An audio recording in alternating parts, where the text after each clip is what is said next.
Hi, good morning, everyone. It is 9 a.m., so we will get started today. My name's Anna Zylik. I'm with ICF. We are the vendor working on behalf of Eversource and Energize Connecticut to bring these passive house trainings to all of you. So thanks for joining. This is the final workshop of our four-part building science series, and they are at no cost thanks to Eversource, a proud sponsor of Energize Connecticut. Also, this training is in partnership with Connecticut Passive House. A reminder that these trainings are eligible for AIA and FIAS credits. Additionally, with this training that we are doing on behalf of Eversource Connecticut, we are also offering a 50% cost share reimbursement for professionals pursuing either FIAS or FEE accreditation trainings. That includes the cost of the trainings and the exam. And once you become certified, we'll work with you to process the 50% cost reimbursement. Our email address is down below here on the slide, so feel free to reach out if you do have any questions. You will receive some follow-up emails after the workshop today that will include a survey, and we do appreciate any feedback that you can provide us on your experience participating here today. So with that, I will pass it over to Mark Pignatelli, who's also with ICF, just to share the new building incentive offer. Yeah, thanks, Anna. Good morning, everybody, and welcome. Thanks for joining today. We did want to just take a brief moment to share some updates with some new passive house multifamily incentives offered by Eversource. So we're obviously excited to be able to announce this to the group here today. If we go to the next slide, it touches a little bit on the incentive structure. So again, these are specific incentives for multifamily projects with 5 units or more that are looking to pursue passive house certification. So as you can see here, there are both pre and post-construction incentives available. So for pre-construction, you may be eligible for a feasibility study incentive as well as energy modeling. And then there's a post-construction incentive towards the certification. So you can see the chart here on the slide talks about the incentive amounts and the maximum incentive per unit and per project to give you a sense of what you might be able to be eligible for. So we encourage you to reach out if you do have any questions. EnergizeCT.com is down below, as well as the number, or you can certainly reach out to Passive House Training CT@ICF.com.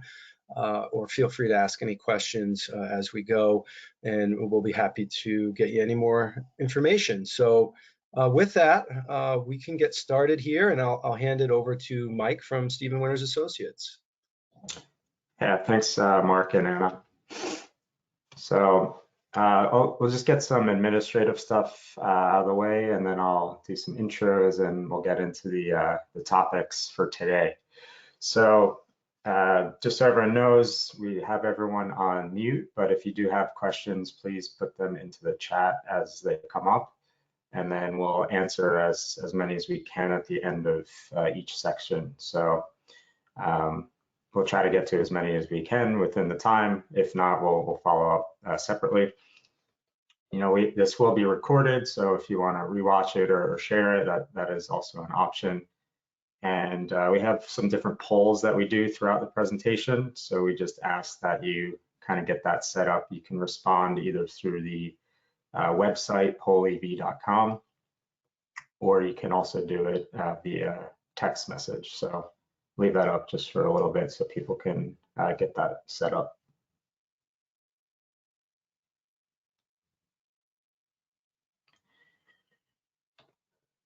All right, so like Mark mentioned, my name is Mike O'Donnell. I'm a principal building systems consultant with Stephen Winters Associates. I've been with the company 9 years, coming up on 10 pretty soon, which is pretty crazy. My background is in energy management. Started off working on smaller single family homes and focusing on the kind of foundations of building science, and I've since moved over to Stephen Winter and started working on more high performance buildings, and more recently working on our passive house team, leading a lot of the inspections and testing verification for our passive house projects that we're involved with. Also on the line is Katie Troy from our office. She's helping behind the scenes. Hopefully there's no technical issues, but if there are, she can hopefully jump in and help us out. And she'll also be helping with the questions at the end of each section. So today's workshop, part 4, is QA/QC techniques for ensuring success. So there's a lot to cover here, so we'll keep going. A little bit about Stephen Winter. We have 4 offices now. Our newest office is in Boston, 125 staff, and provide sustainability consulting, green building certification, accessibility consulting. So sort of a whole building approach to the built environment.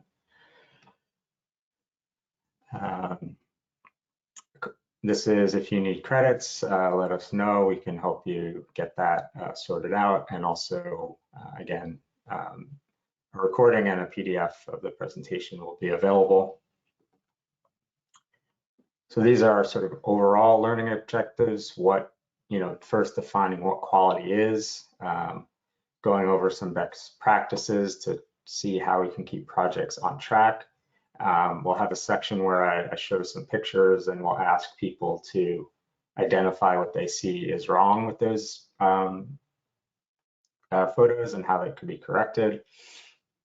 And then we'll also look at some of the building envelope testing, so the whole building blower door test and how you kind of prepare for that. So broken down a little bit more closely, the first section will be about an hour, we'll take a break. Next section, about an hour, take a shorter break, and then finish up with the testing and the, all the documentation that gets submitted. So our first poll, what is your profession? We like to just kind of gauge who's listening in, and maybe, tailor the presentation a little bit depending on what the responses are. So I see some people have replied. If not, now's the time to please add your answer.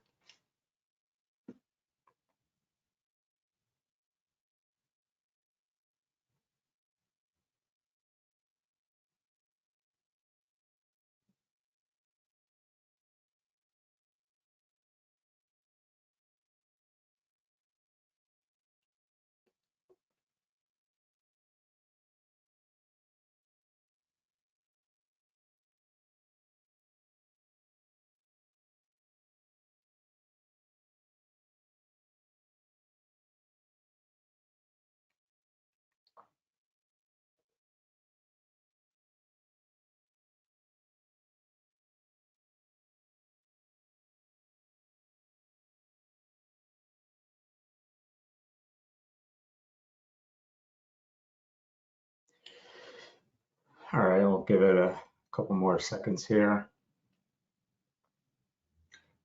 So a little bit over half architects, some engineers, some contractors, a couple owners, and consultants.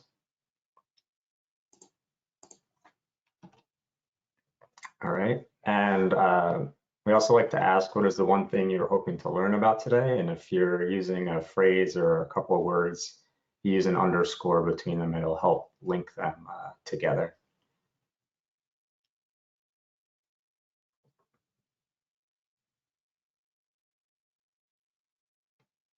Best practices, yeah, we have some ideas on that. Cost.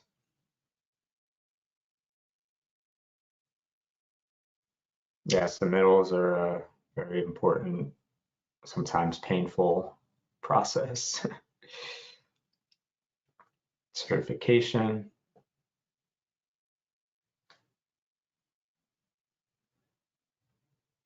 Yeah, quality control and certification.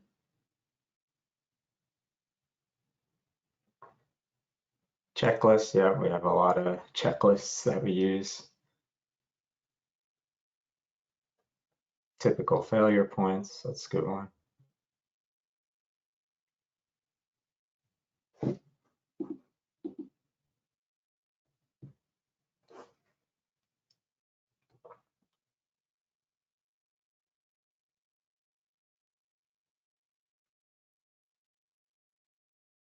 Okay, so these are some good responses here. So just a quick kind of overview, why are we here? There's definitely a push for more passive house projects. We're seeing it in Connecticut, in New York, in Massachusetts, and it's kind of growing beyond just a single family house that was going for it. It's more multifamily and larger projects that are pursuing passive house. As Anna mentioned earlier, there are some incentives available for professional accreditation training. So if people are interested in that, they can take a look at what's out there. And the benefits, I think, are pretty clear. We'll kind of cover those when we get into the quick run through of what is passive house section, which we'll hopefully speed through. And as mentioned, this is part 4 of the series here. If you missed any of the other ones, I'm sure the slides or recording can be made available if you're interested.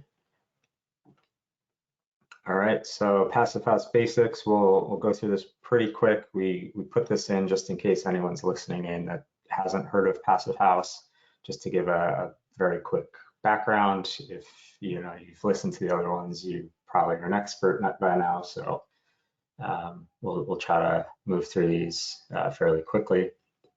So passive house is a building standard that applies to new and existing buildings. It's currently the most rigorous energy efficiency certification that's out there. It's performance-based, meaning you're free to design however you like, but you are working within certain energy budgets or targets that you're given. And there's a lot of attention to continuous insulation and also a big emphasis on balanced ventilation.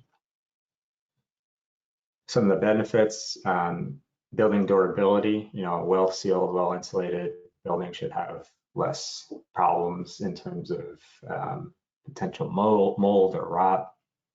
Obviously, energy cost reduction, better thermal comfort with better, more uniform insulation levels, better indoor air quality, and of course the carbon emissions reductions from reduced power usage.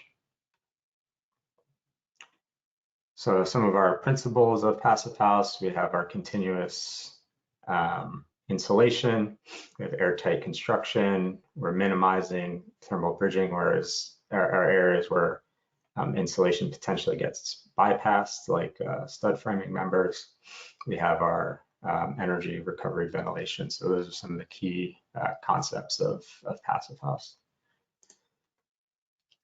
Passive house, it says house, but it can be applied to basically any building type. So, we do have some townhome projects that we're working on. We also do have some high-rise and mid-rise projects that are pursuing passive house. We've also had a retrofit of a factory in Sri Lanka, which is an interesting project. And this is a office tower that's going up where they're certifying a portion of it to passive house. So it can be applied to essentially any building type. On the air tightness, we are doing a whole building blower door test at the end. So a lot of what we're doing throughout the construction administration process is checking items along the way on the facade to make sure that we're going to be set up for success at the end when we do the whole building blower door test. And the other key component is the balanced ventilation. So this is something else that we're checking pretty consistently throughout construction to make sure we're going to be getting the flow rates that we need in all of the spaces, and our watts per CFM is on target, and we're actually ventilating the spaces to the levels that they need to be ventilated. So I don't think so, but any questions there, Katie? Nope, not at the moment. Okay, usually not. I should probably take this slide out at some point. Okay, so now we'll kind of dive into it. So we're going to start off just kind of defining what QA and QC, quality control and quality assurance, what those terms mean. Sometimes they get interchanged and just thrown around, but there's a kind of a distinction that you think is kind of important to know the difference there. And then based on that, kind of understanding where those concepts are implemented in a construction schedule, but more so, I guess, overall project schedule from initial drawings to when construction starts. And then look at some of the items that we develop in terms of checklists and how we, make the construction team aware of all of the items that need to be looked at, and also training them on, going over what is passive house, and so they can really understand some of these concepts. So quality assurance versus quality control. I have a couple of slides on this. So quality assurance is more process oriented. So I kind of think of it more like this is, potentially more on the design side, setting up review and approval process for the drawings, making sure things are getting into the drawings that need to be in there to show the level of detail or what needs to be implemented on a project. Whereas quality control is sort of checking what has been installed or performed and making sure that's meeting what the design intent is. So we have a couple more slides that I think have some more in-depth comparisons. So quality assurance, an actual definition. I know you're not supposed to read from slides, but I think these next two are kind of important. So the planned and systematic activities implemented in a quality system so that quality requirements for a product or service will be fulfilled. So that's right, making sure that your specifications are clearly written and include all of the components that you might need.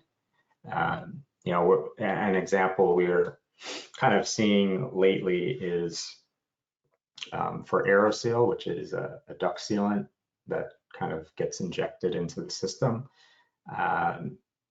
Some specs are to the level where it says, all ductwork to be sealed by AeroSeal. But then when you actually get into construction, you start looking at it. So there's a lot of questions, how tight does it need to be sealed? To what level? What pressure is it going to be tested at?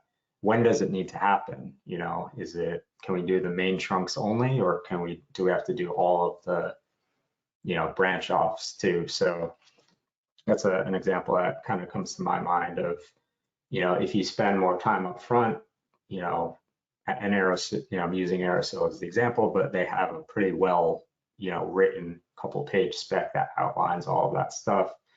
If you put all of that information in there up front, it can help, mitigate questions and kind of confusion down the line. So this is really getting as much of that clear information into the construction documents as you can.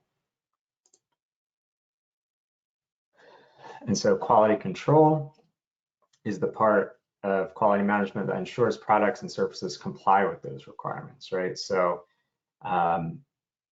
this is, the drawings may say you need continuous insulation on your exterior, right? If you're doing mineral wool or XPS or whatever it may be. So that's actually evaluating that insulation as it's being installed and, before it's covered up, and making sure, is it continuous? Or if there's gaps, are they getting filled in with spray foam, or are they getting filled in with other pieces of mineral wool? So it's comparing what's being installed to what is outlined in the in those design documents to see if they're actually aligning and on track. So this is, I think, a pretty good comparison. The QA is more of the management side, process-oriented, proactive, right? Trying to get ahead of things up front, you know, preventing things from being installed potentially incorrectly, and you know, kind of planned ahead and talked about early, and you know, again, getting these items into the drawings and specifications. QC is more corrective, right? You're kind of looking at something after the fact, and if it's wrong, having, you know, appropriate action taken to have those items fixed. It's more reactive. You're, again, detecting those potential defects and, you know, bringing them to the attention of probably the general contractor and whoever their subcontractor and installer is. And it's performed after the final product is ready. So kind of making it pretty clear of the distinction between these two terms. And both are obviously pretty important for setting a project up for success. You know, if there's lacking detail or not enough clarity in the design documents, that makes it much more difficult, and a lot of, you know, potential heated conversations during the kind of QC and installation process.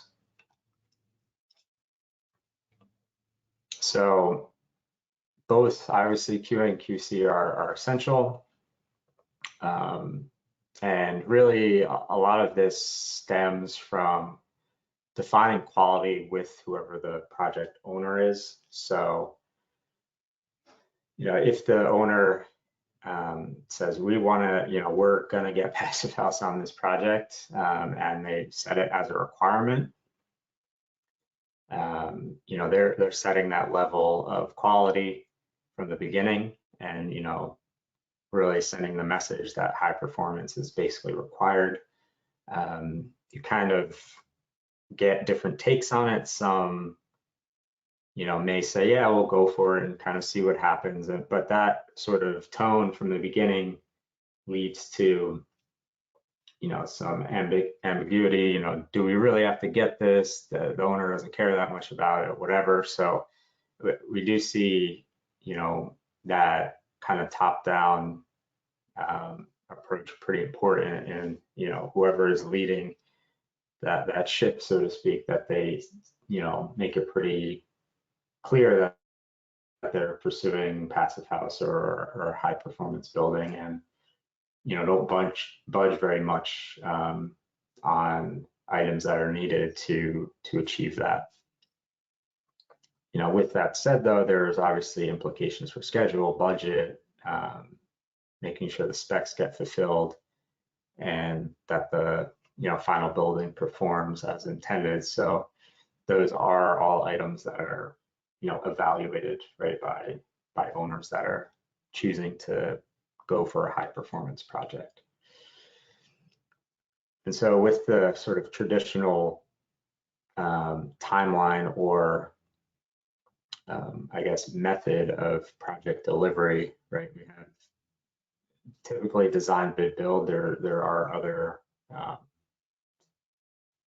you know, ways to do this, but this is kind of the most common. So right up front, the architect and engineer and the design team is very heavy in design, and that kind of tapers down as they're getting closer to the, you know, the bids and the start of construction.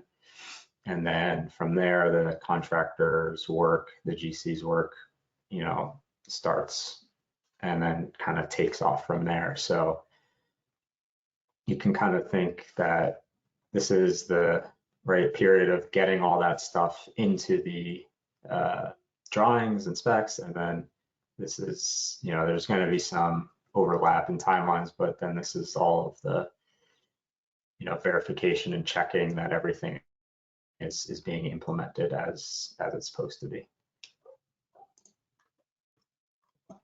And so obviously the earlier the engagement, the better. A lot of the design is pretty heavy up front. And, it does take a lot of close coordination, working together. A simple example is, if you're calling out structural thermal breaks for, say, a canopy or some sort of steel, you obviously need to work with the structural engineer to, make sure that those are designed correctly. And it's shown on their drawings in addition to the architectural drawings. So there is a lot of collaboration needed for items like that. And, the earlier you can make some of these decisions, the better. Obviously there's the different stages of the design, but as you're changing stuff as it gets later in the process, that is where this kind of curve takes off, right? So if you change major mechanical systems, somewhere in here, that's going to be a big, change order from the contractor. So, we understand that things change and, decisions might get made, but trying to focus as much of that as early as possible is pretty ideal. And with that, we would also like to throw in that, projects have succeeded, achieving Passive House on their first try. But it's really only if the owner and, the architect also plays a big role, that they're, committed to achieving it. So kind of goes back to the concept from before of, really needing that commitment from the owner, and the architect too is a key player. So it is achievable, if that dedication is there. It's not really, oh, we're going to go for it, we're going to really try, but usually they don't get it on the first one. That's not necessarily true. We have seen first time teams achieve Passive House.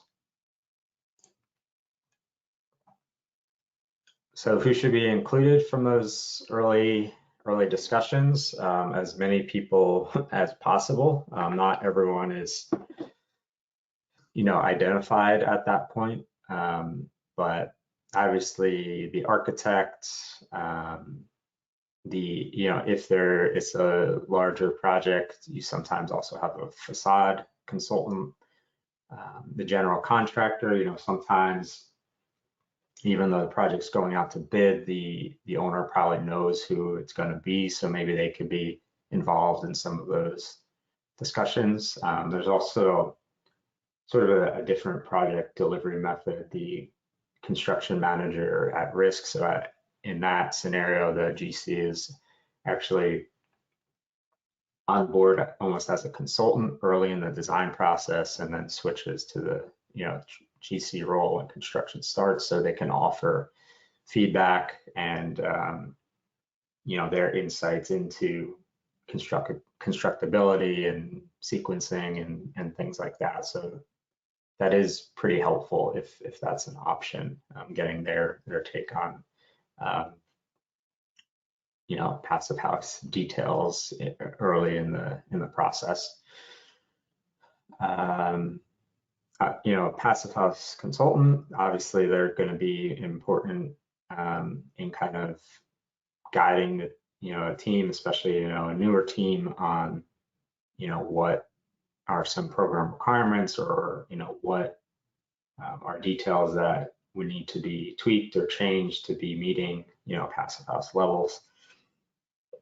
Commissioning agent, sometimes, their work really starts at the end of the project, during system startup and really getting those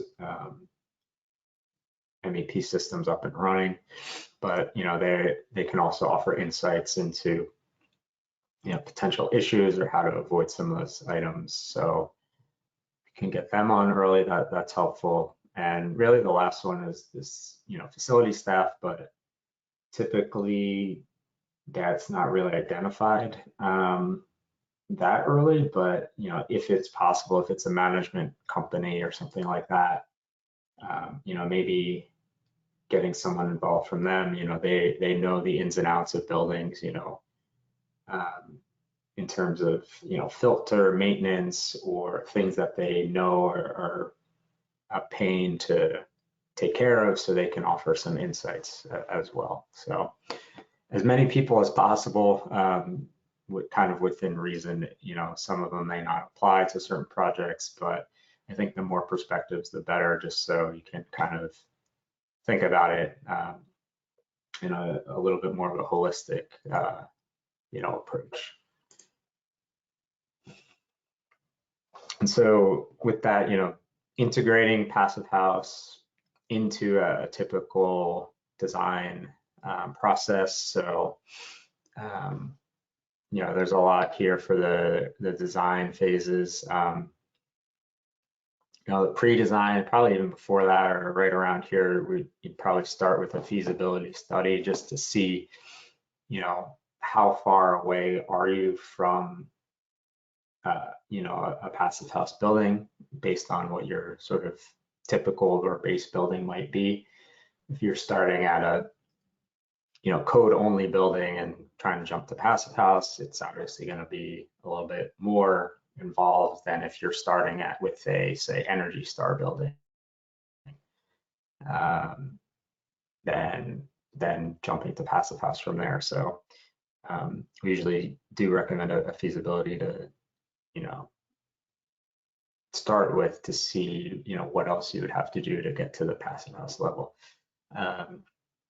Or maybe you're looking to go beyond. Are you also looking at net zero? Or if you're not doing net zero, any sort of renewables or anything like that. So that can all happen pretty early.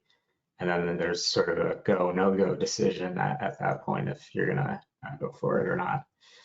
So assuming you do, there's various rounds of energy modeling and thermal bridge calculations and, submitting items to the various certifier entities. So this is definitely an iterative process where, there's not too much information at schematic, but there's some information that, pieces can be started to put together. Design development a little bit more, getting into CDs. It kind of also depends on how projects do this. Jump stages or spend more time in stages. So it kind of depends on how the project team is working, but as obviously as each stage progresses, there's more and more details and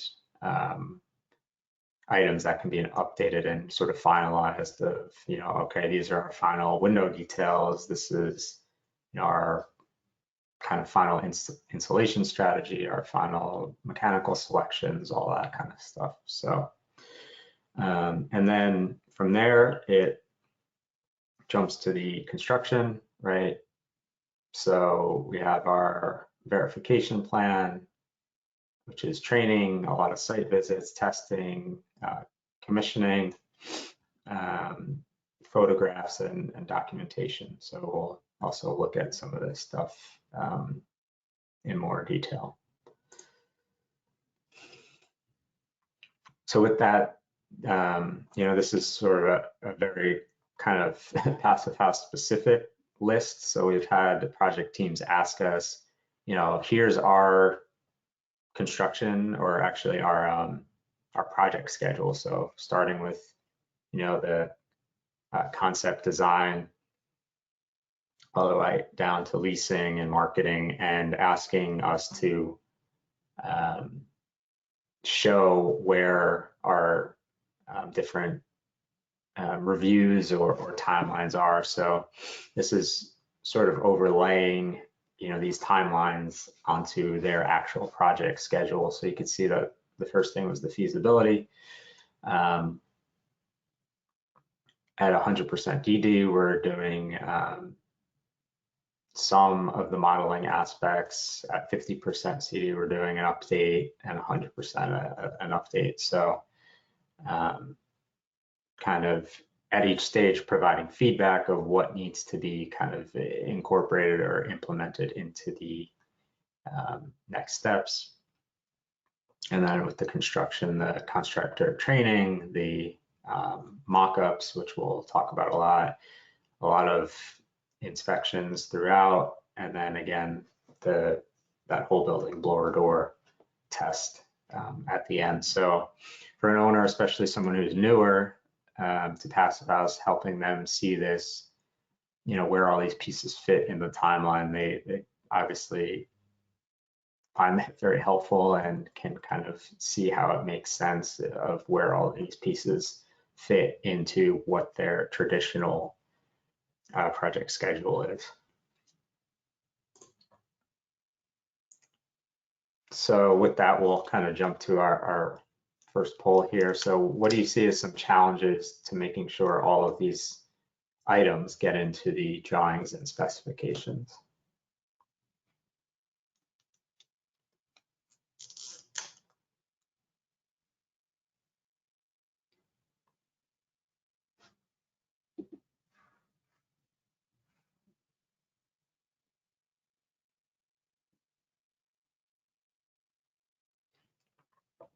Yeah, external spec writer, we've seen that one as a challenge. They're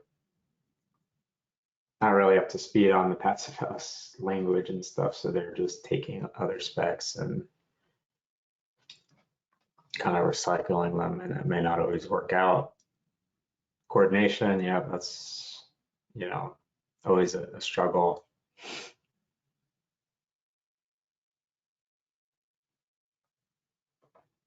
Collaboration and understanding, conflicting.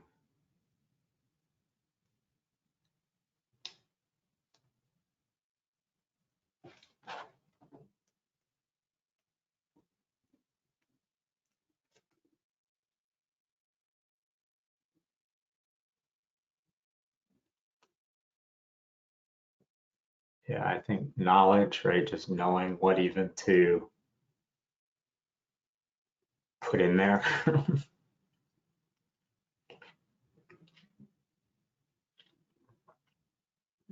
External parties, yeah. So there's a lot of factors at play. That is why we try to do these different reviews at different stages of the drawing sets to do a check and a sort of back check to see and make sure a lot of this information is getting in there. So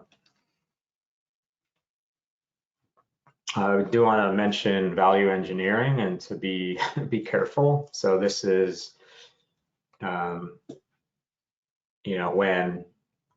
the project comes back too expensive from the owner and they start looking at stuff that, in my view, they can chop out of the project or get rid of, or do we really need to do this type of stuff. That's typically how it sounds. So you have to definitely be careful on this from the Passive House perspective. Do we need as good of windows as we're getting, or can we get some mechanical equipment that's not as efficient and all that? So a lot of times the answer is usually not. A lot of those selections were made based on feedback from the modeling assumptions. We'll definitely check items to see if it's possible or doable, but a lot of times you can't really change that stuff too easily. Can we reduce our insulation levels? So it is something to keep in mind. And if you do go through that process, obviously keep in close contact with whoever's doing your passive house modeling to make sure you're not cutting something critical, out of the project. So not every project goes through this, but some projects, go through extensive VE periods. So it is something to definitely keep an eye on to make sure you're still maintaining the passive house goals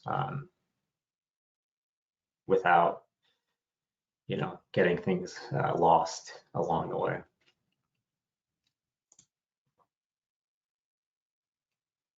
And so diving a little bit more to a construction timeline, I think we have one that's even more granular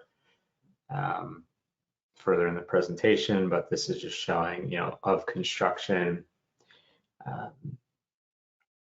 starting off with contractor trainings. We find these as being pretty important to getting everyone up to speed on what the project goals are and what, are specific items that they need to focus on. Mock-ups we'll keep talking about a lot more today. A lot of what we call intermediate site visits, just visually going and visually verifying items, and then the blower door. So this is just a little bit of a blow up of the schedule from a couple slides ago. So the whole mock-up process, I think probably talked about in one of the previous presentations too, but we do see it as really a critical piece of the puzzle, for a wall and window installation specifically. So, it's a tool to make sure that the design intent is actually being met, and it helps you understand the logistics and sequencing of typically complex passive house details. They don't always have to be complex, but sometimes they can turn out that way.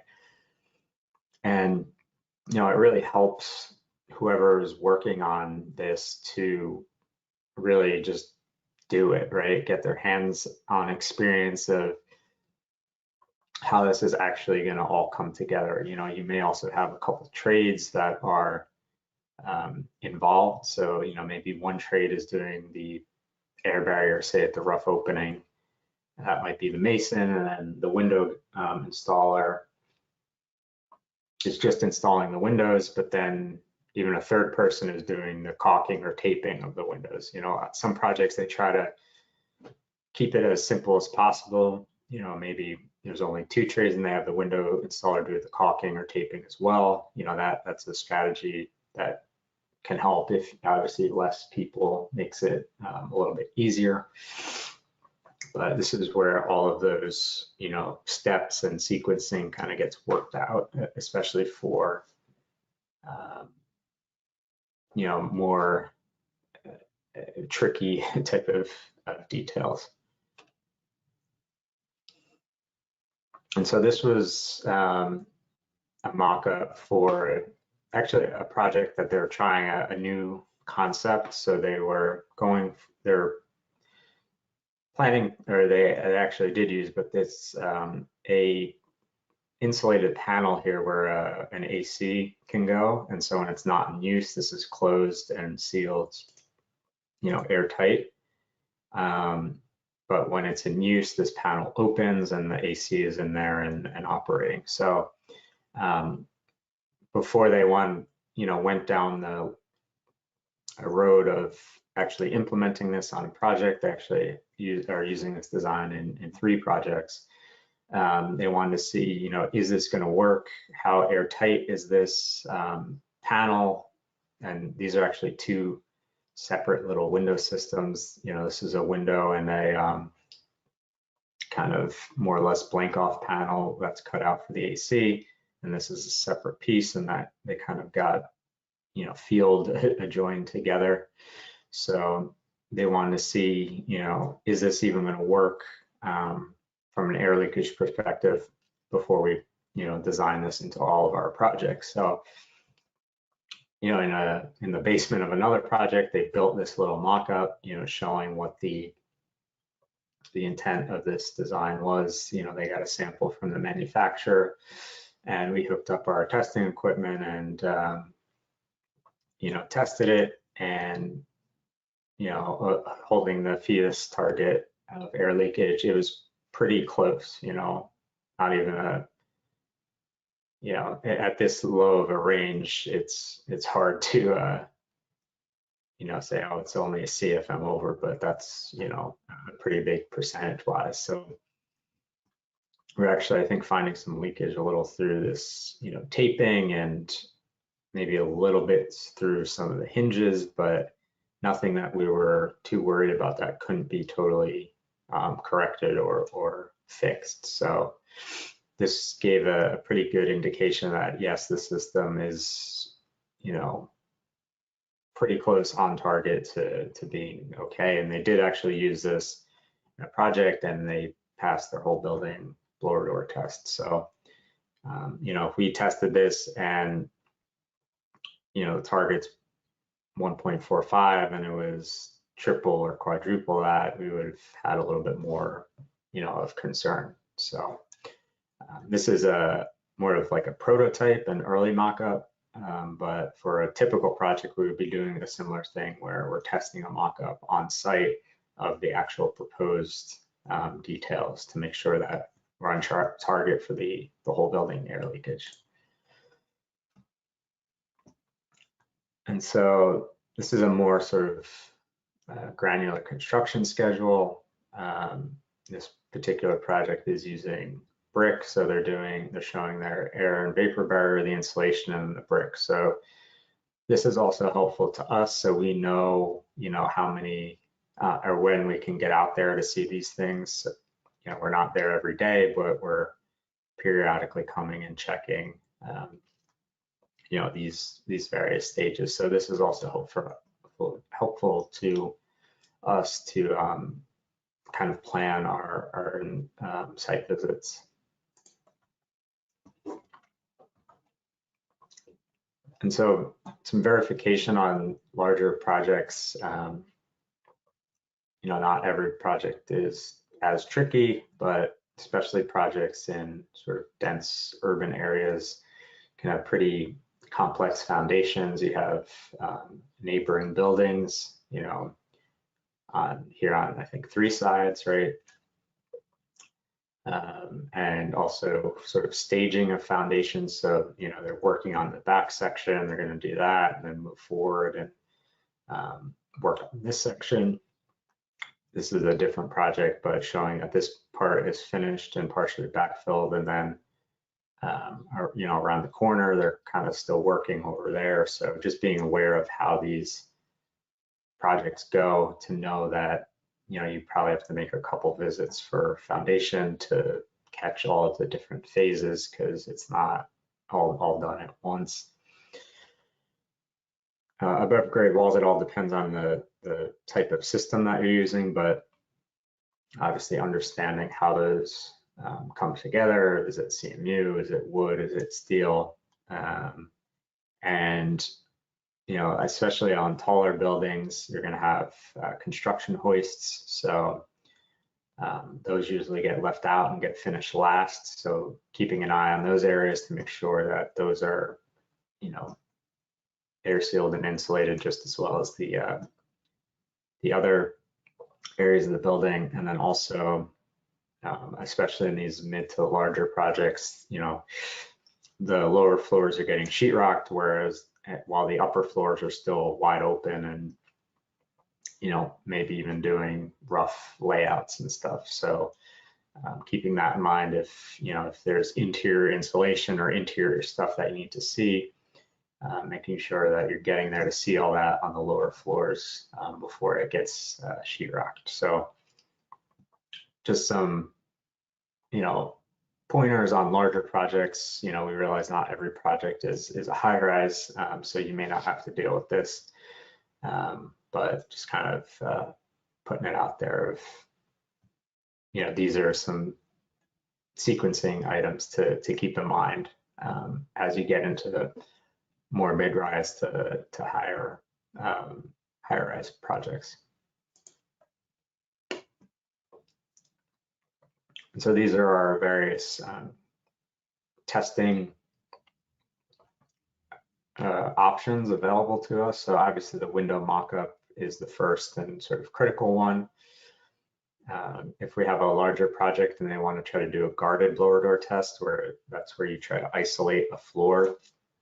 So you have fans set up on one floor and you have also fans above and below to neutralize the pressure between the floors. That is also an option.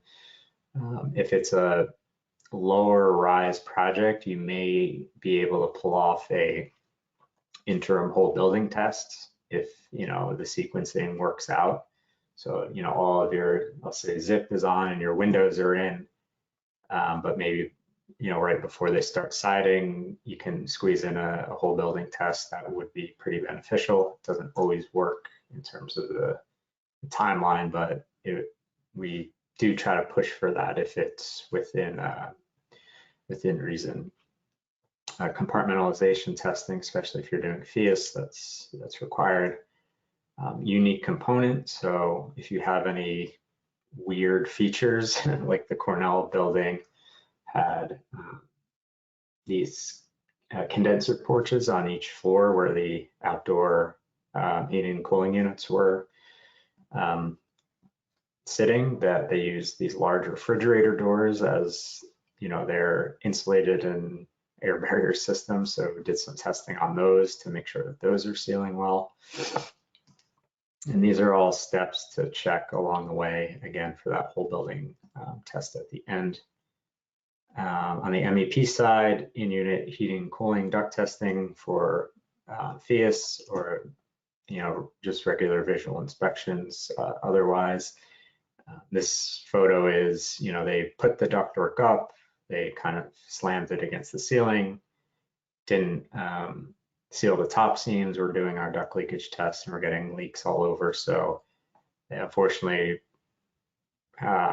chose to cut into the ductwork from the underside, seal it, and then patch it. So I think they kind of learned the lesson there that those top seams are important to get to before it gets pinned to the ceiling.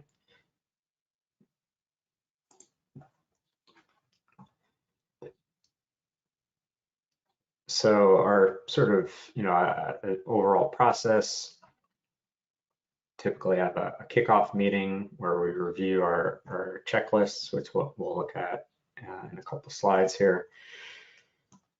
And that's usually right around or just before the below grade starts. Then the structure of the building is going up for a while, so there's not too much to really see.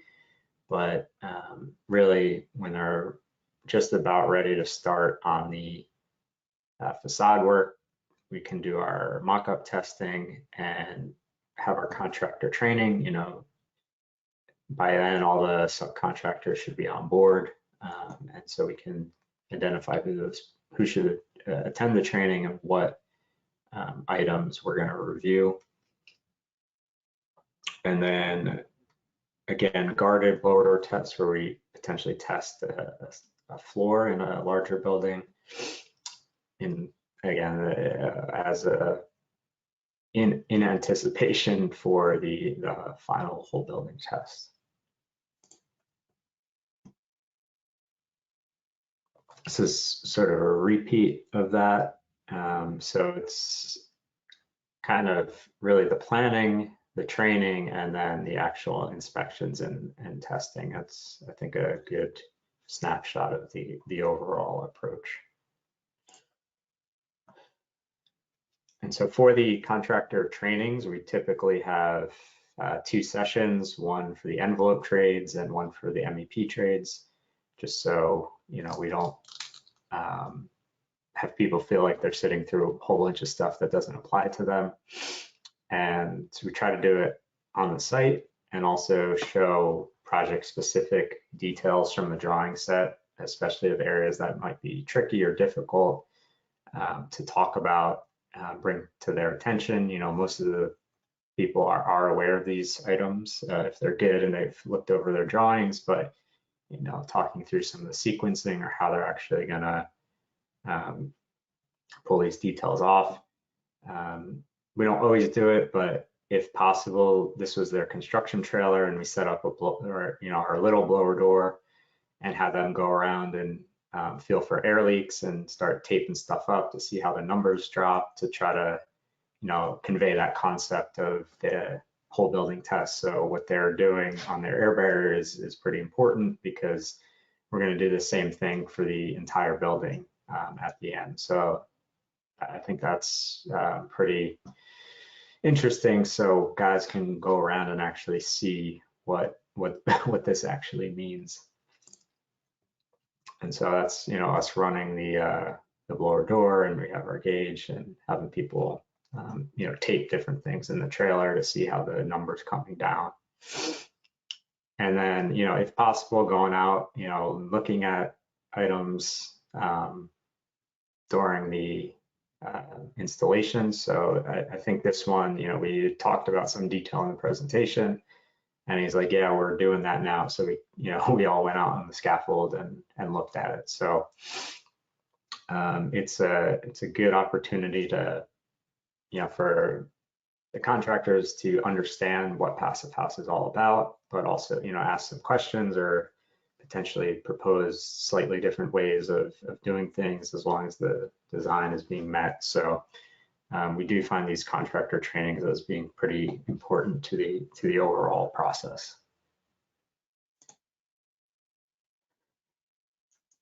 And so part of that is are these checklists that we've developed, and we came up with this idea of a typical checklist versus a unique checklist. So typical is something that happens repetitive, you know, your exterior wall insulation at your typical walls, that's, you know, repetitive and happens pretty consistently, whereas unique would be something that's sort of a one-off or happens only a few times. You know, maybe an easy example is like a steel connection at a canopy, if that needs a thermal break, something like that.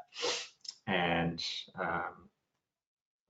pulling those out and identifying those. So these are some examples. It's might be hard to read, but this is our typical list. So we have broken out start of construction, prior to drywall or just as drywall starting, and then construction completion.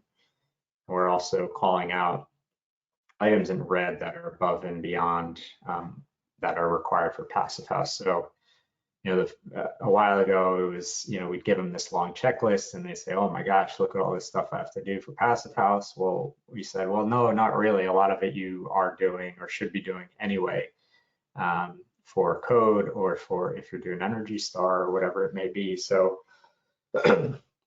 we just highlighted items that are specific to Passive House to make it not so daunting in terms of, you know, oh wow, this is all the stuff I have to do now, whereas I didn't have to do that before. So it doesn't look as bad when you kind of break it up like that.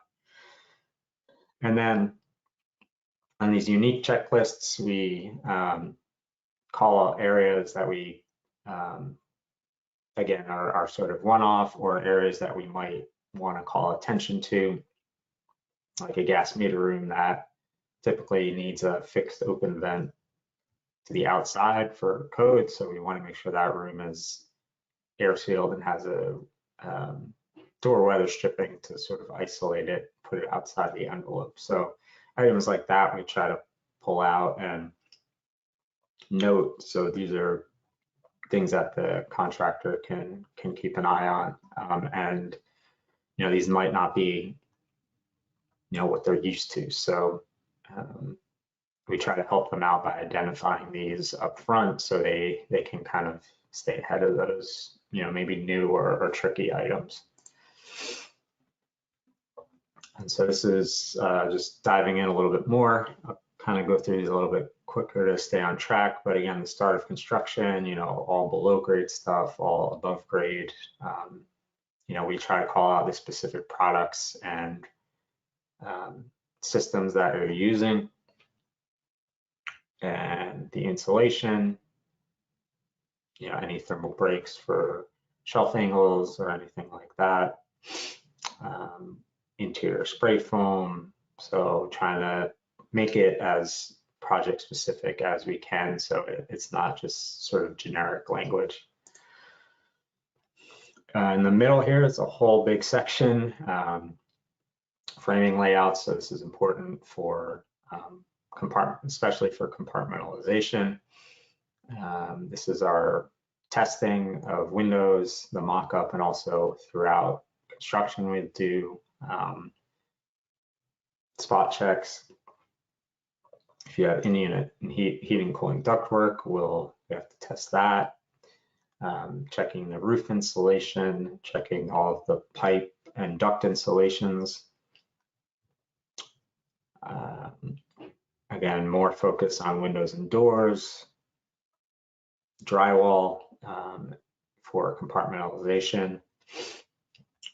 HVAC, making sure that the equipment matches all of the schedules. Roof drain insulation. So, we do have, in this one, we had some other programs. We also had Enterprise Green, so they have some different requirements as well. So kind of integrating those all into this list. And their completion stage, a lot of hopefully straightforward verification, lighting, makes and models, and occupancy sensors. Appliances are Energy Star. Roof pavers are Energy Star, at least for this one, for EGC. Water flow rates for water fixtures. The compartmentalization blower door testing. The exterior door weather stripping, we want to have that in, push it a little bit early because we need that in place for this whole building blower door test, which we put together this blower door test plan. There's a lot of FIAS verification items based on what systems are implemented. So there's pressure balancing of bedrooms, there's filter requirements, there's filter at the kitchen, kitchen exhaust location, hot water temperature rise testing, new filters installed, no smoking, low VOC. So a lot of this stuff, was overlapping with Enterprise.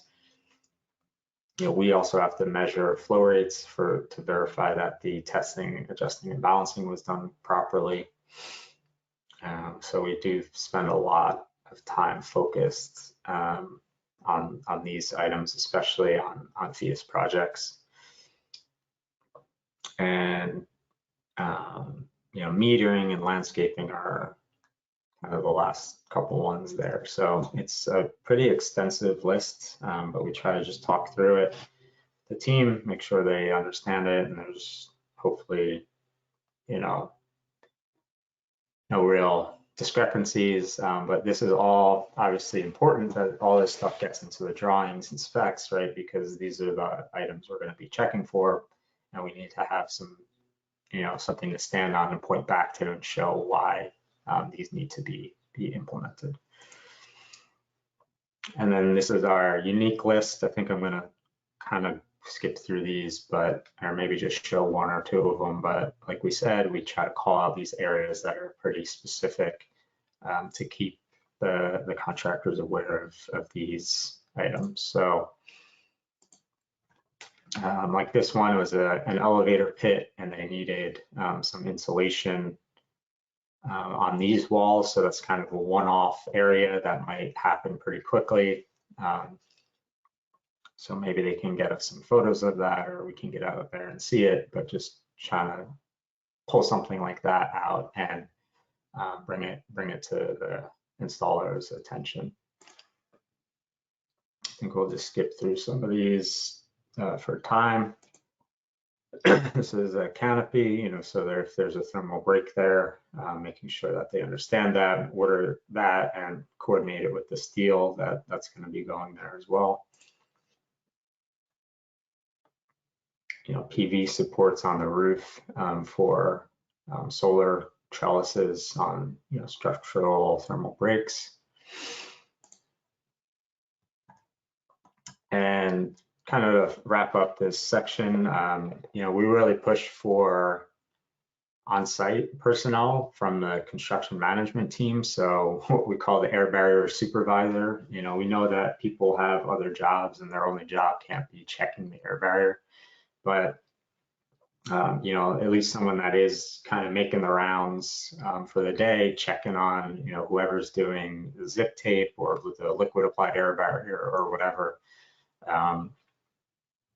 to make sure that the installer is on track. Some of the larger projects have dedicated building envelope supers. Basically, that's all they do. But that's not too common on smaller to more low-rise projects that you just don't have that capacity. So it is a little bit extra responsibility that someone on the team needs to take on. And also, if possible, some teams choose to hire their own air sealing sort of expert for their own quality control. So this is someone we work with a lot, Kevin Brennan. He's either hired by the owner or by the contractor themselves as their own sort of in-house quality assurance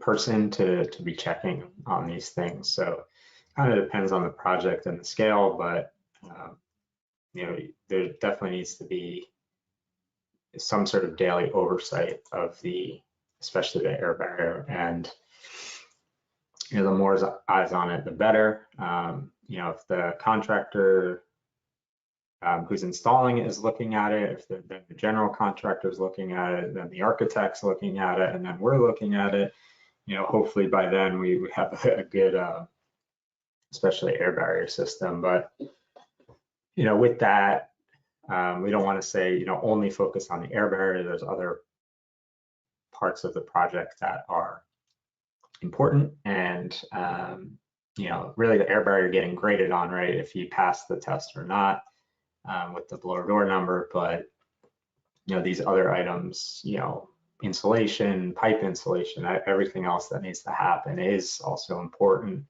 to also obviously keep an eye on. So just a reminder to not push all that stuff aside and only focus on the air barrier. And this photo is from a project after we, passed the blower door test. These are people from the construction team, from the owner side of the project, some people from Stephen Winter here. So, it's definitely a long haul, but when you finally do pass that test, everyone is pretty relieved and thankful that we kind of made it over the hump. All right, so I went a little long there, but I think, Katie, maybe we could take maybe 2 questions. Okay. How long can 2-inch rigid underslab insulation last? I don't really understand the question, but I would imagine in terms of like disintegrating, I don't think it would ever disintegrate as far as I'm aware.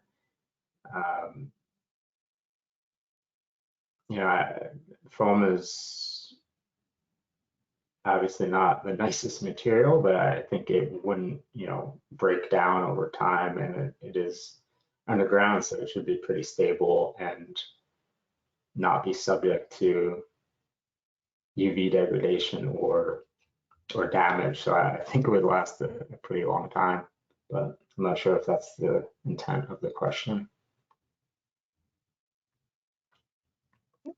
Do you find most testing agencies can inspect air barriers?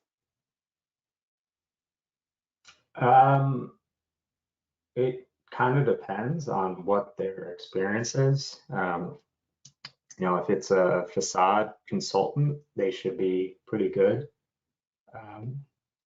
Other, agencies that only do testing, they don't necessarily get involved with the inspection side. They just come in, do the test, and leave. That is a strategy, but most teams ask for a little bit more than that. They want to have some assurance that what they're doing is going to eventually pass the test. So I think it kind of depends, but you can also gauge it by asking whoever you're potentially going to work with, directly, do you guys also do inspections of the air barrier? Do you have experience with these types of systems? They may only be familiar with, wood frame, but not, say, liquid applied systems or something like that. So I think it kind of depends, and you really just have to ask directly their specific experience.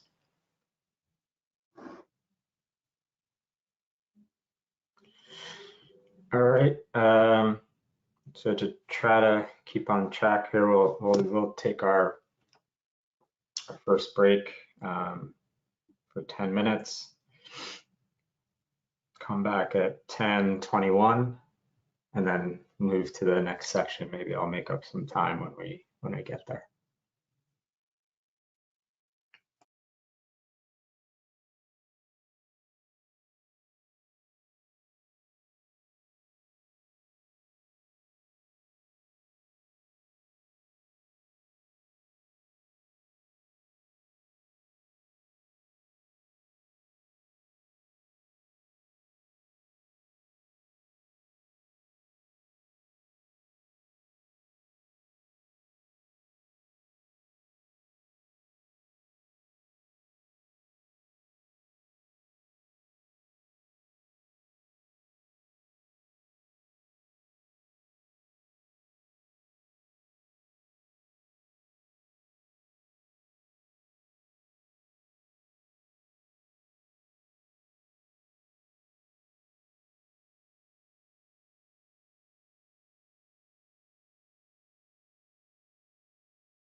All right, so we'll move to our next section here, and this is a little bit hopefully more interactive. So we're going to have a series of pictures that we show, and we're just asking that people please put into the chat what they see is wrong with the particular picture. There can be more than one thing that's off.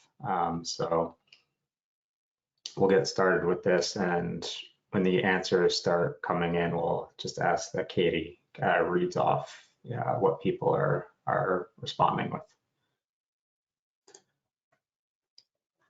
So this is our first one. It's a concrete or CME wall with a liquid air barrier that's applied to the wall.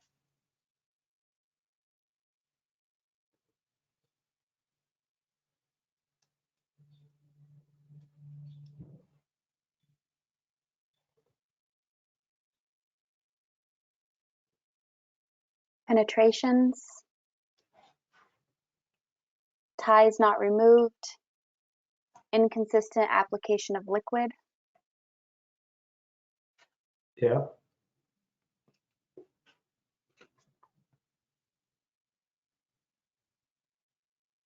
air barrier not thick enough,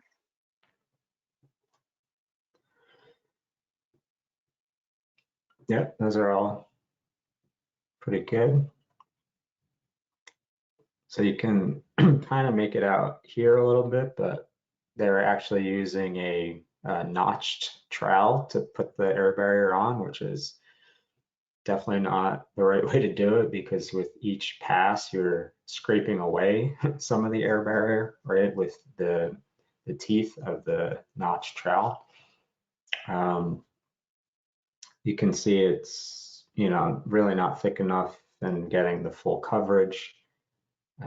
These are brick ties, so they are supposed to be there, but it should really be sealed very well around these and coming out a little bit onto the brick tie even. For whatever reason, they chose to just not do this area for whatever reason. And also you can see that below grade, there's usually obviously a below grade waterproofing membrane that is coming up and then gets overlapped with whatever this liquid applied happens to be.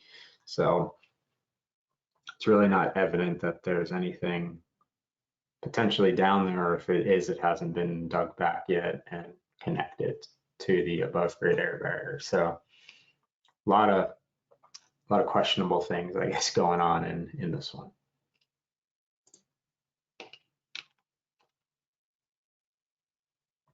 So this is a rough opening where a window is going to go in.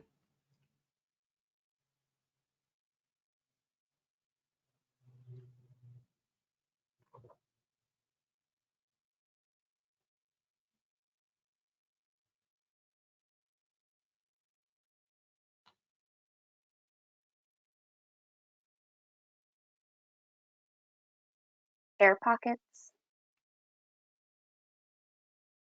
Yeah.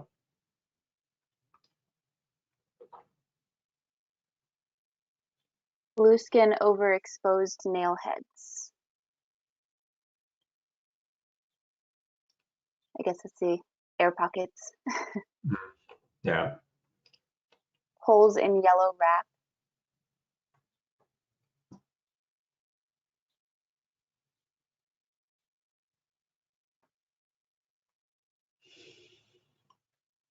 Yeah, so the two main ones are, like someone mentioned, sort of these air pockets. It's not pressed fully flat against the substrate, which if you read any of the manufacturer's literature says it needs to be, fully adhered.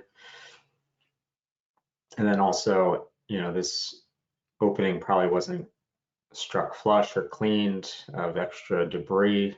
And so now these are sitting on, probably bits of mortar or something that's underneath there that, say when the window is going in and this gets kind of jostled around, these could potentially rip the membrane.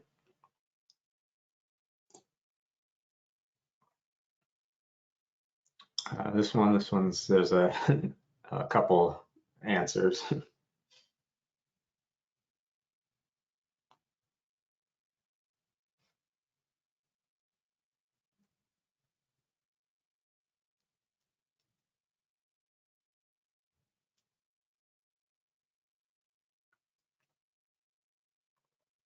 Gaps in coverage at ties. Liquid applied too thin. Yeah.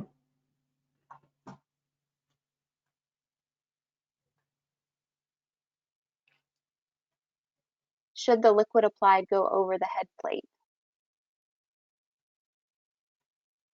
So yeah, there's two items. One is it should really be wrapping first under and in underneath, which it looks like they missed. And then usually they use a sheet like the blue skin coming down and over onto the relieving angle. So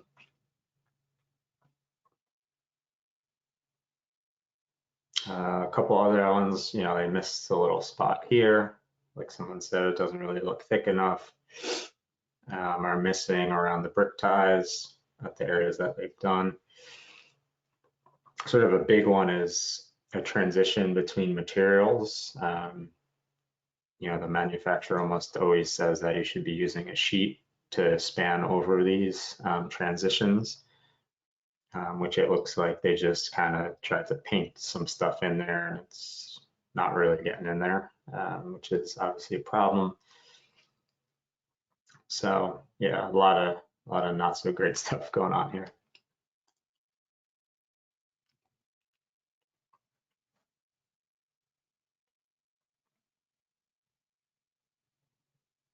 This is our next one. Mold.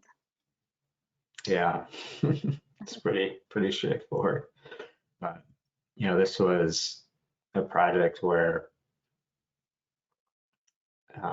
they were getting a lot of water and, you know, sort of high humidity in the building, doing like self-leveling floors, which also produces a lot of humidity and moisture, and weren't really ventilating, you know, during construction as needed, but also didn't have, you know, water protection like the roof on. So they were starting to get mold in a new construction, which is definitely not a good thing. So something to, you know, that's even beyond obviously energy, that's a health concern. So making sure that the conditions on site are not conducive to mold growth.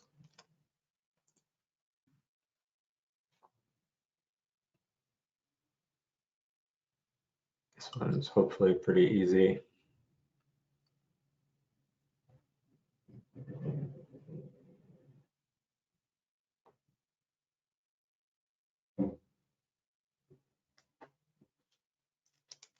Not sealed. An open gap in the ductwork. Yeah, so it's pretty easy to tell that, you know, something shifted or, you know, they just tried to paint some mastic on and didn't really get it all in there. So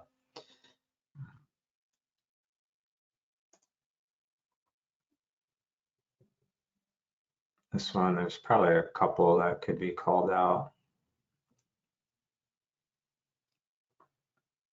Also, note a lot of these are not passive house projects that these photos are from.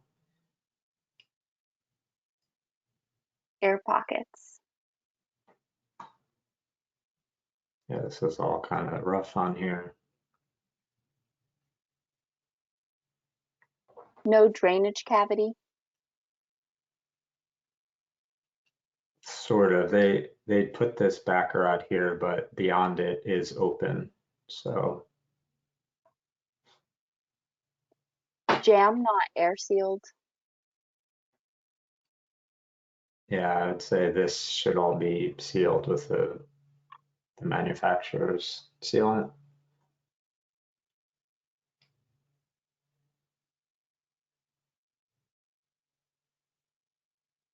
Many gaps between materials.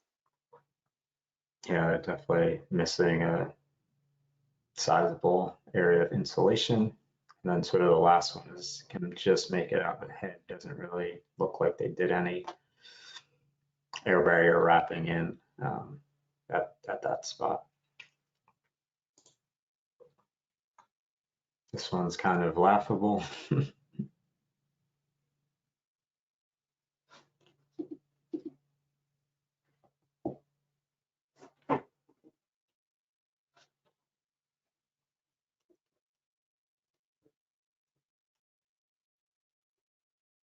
Insulation not continuous. Yeah, that's pretty much it. I mean, it's just not even a close attempt of what they're trying to achieve.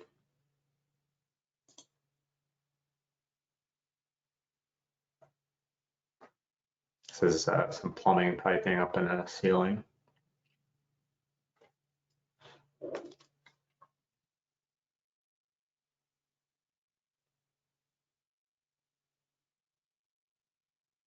Pipe not insulated at supports.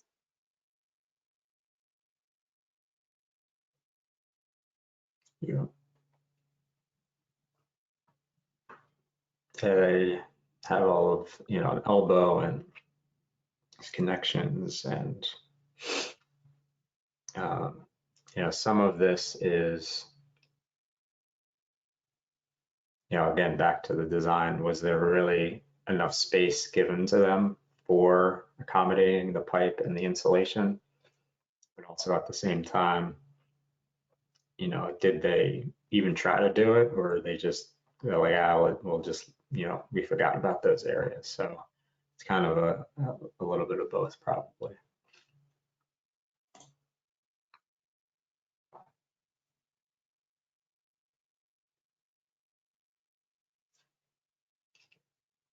This is kind of all the rough piping in a boiler room.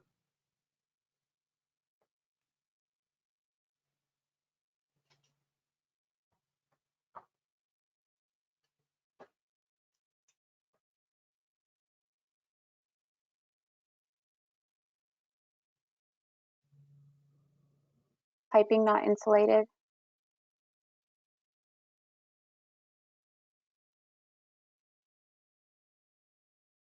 Yeah, so they didn't start the insulation yet, but the foreseeable problems are that they ran a lot of these pipes too close to each other.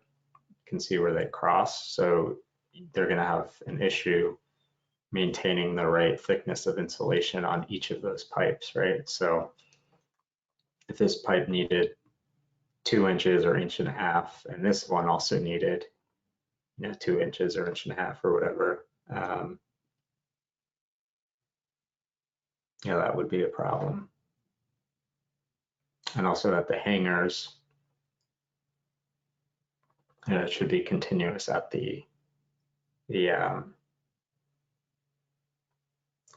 so these hangers should be sized larger to accommodate insulation.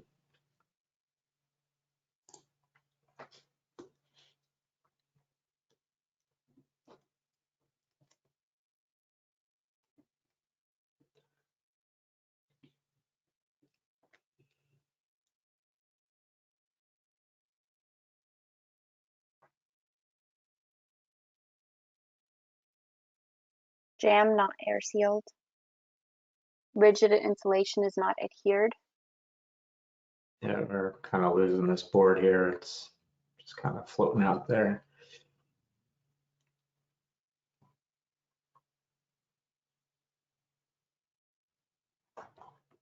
And you can see the air barrier doesn't continue inwards. This membrane is kind of just sort of flopped on here, and none of the edges are sealed or terminated. So not the best. This is some roof insulation.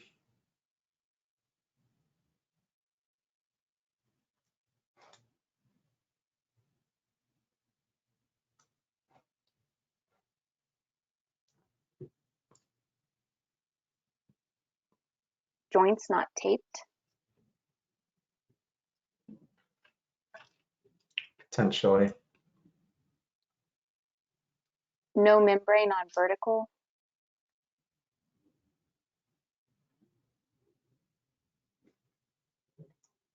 Roof drain gets lost. Yeah.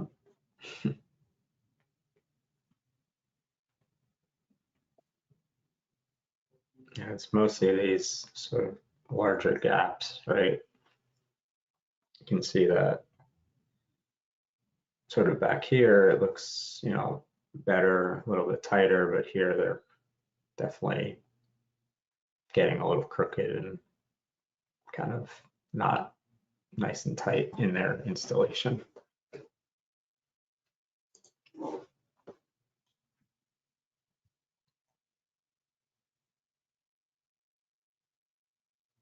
This is a pretty common one, unfortunately, with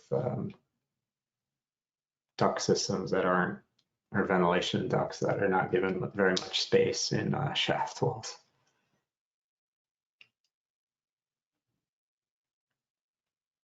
Back of duct joints are not sealed. Yeah, that's basically it. And you can always tell when there's, you know, some of this mastic is on the wall. You can tell it. They tried to get it back there, and it, you know, didn't make its way to the back seam.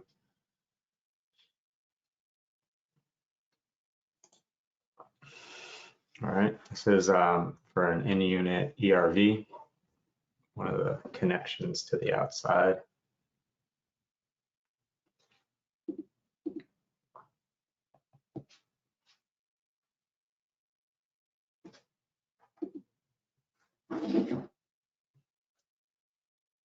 Flex duct used. Yeah, flex is not ideal unless, you know, it's sort of sized appropriately. Too close to stud, there's not enough room. Yeah, you can see that this is in the way, and really you can't get the, sorry, go ahead. Connection to exterior not sealed.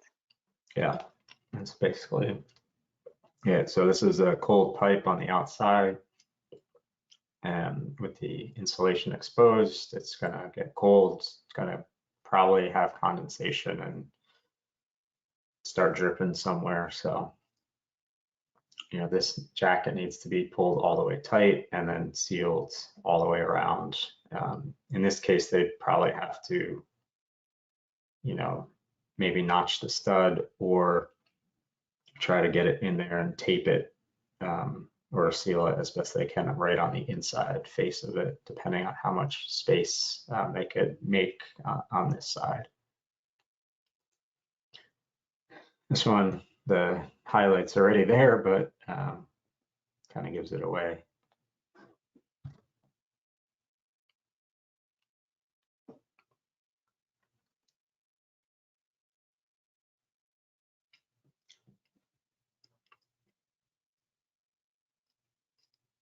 Transition between materials not airtight.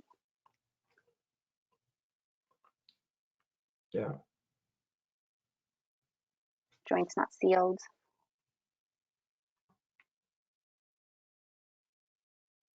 Yeah, you can see that they did the air barrier on this section,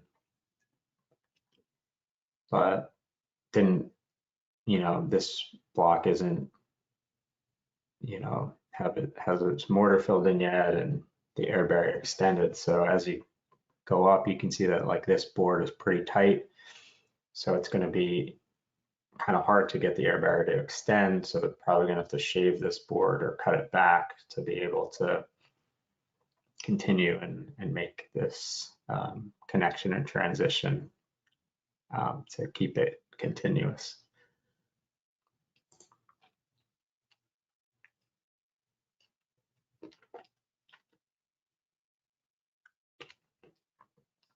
This is unfortunately very common on interior insulation applications.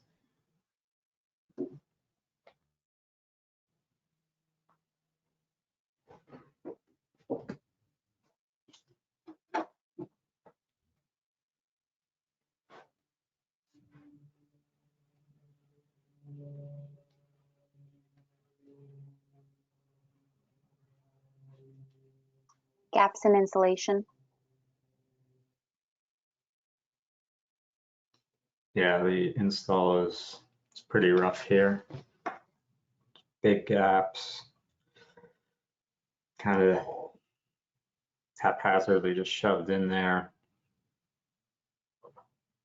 It's a little hard to see, but some of these areas aren't really fully filled in. And then another one was, we were calling out a specific product for a specified R value.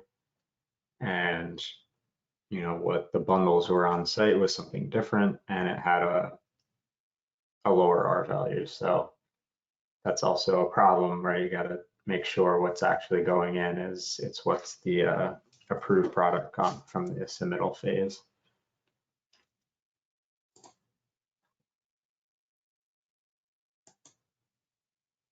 I guess I'll put that too.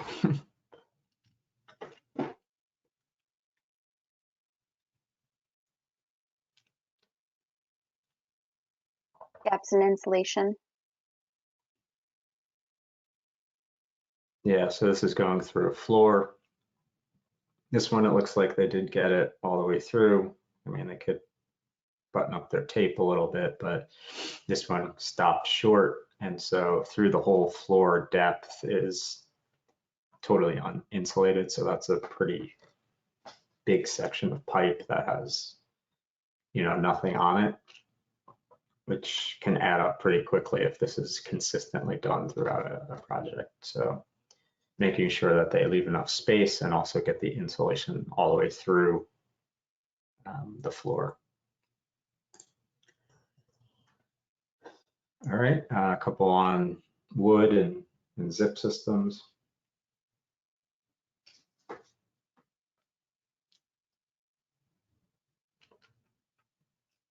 Nail penetrations, not rolled. Yeah. Roll the tape.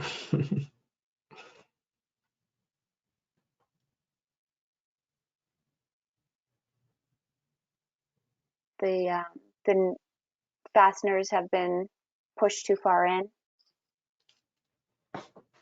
Yeah.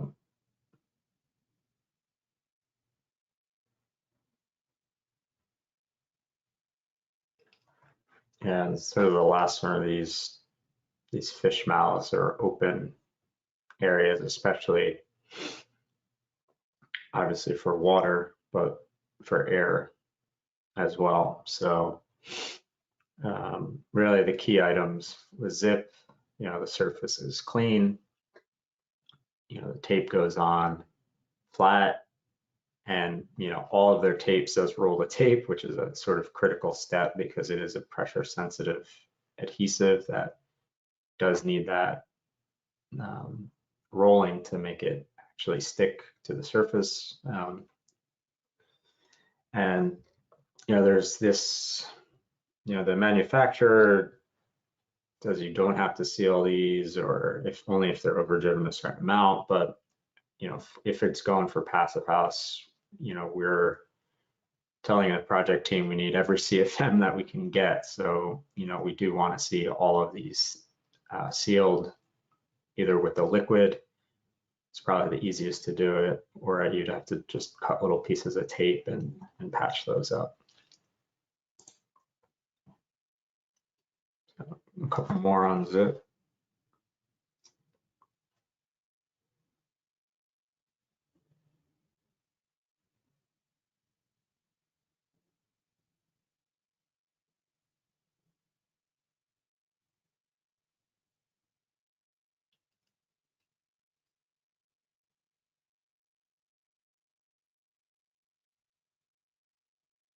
Penetrated tape with staples. Yeah, no idea why they even did that actually. But Poor taping work. yeah, just in general.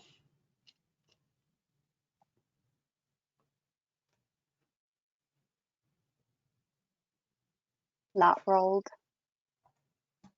Yeah, you can see that This is actually my colleague, Scott, how easily the tape is peeling off the wall, which is a clear indicator that it wasn't rolled and pressure adhered.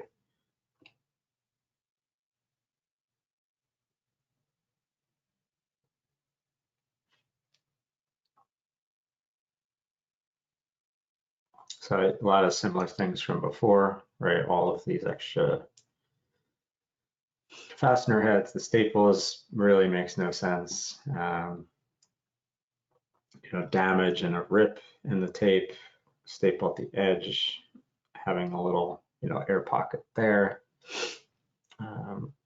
Areas where it's not flat or sealed or very easy to pull off. It's a little bit hard to see, but a corner that's open. So the zip stuff you have to really watch very, very closely if that system is being used. And our last one, not even, you don't really need to comment. This was a very long time ago at a project up at a bulkhead, and I guess they don't want to go get a full sheet of insulation and do the right thing, so they just took little pieces and kind of shoved them in there like a insulation mosaic. So this one still sticks out to me as like, really, what was someone thinking when they were doing that? So we happened to be there that day. They took it out, they got the right sheet, they put it in, but it just shows what potentially couldn't go wrong. So just like to kind of throw that one in there.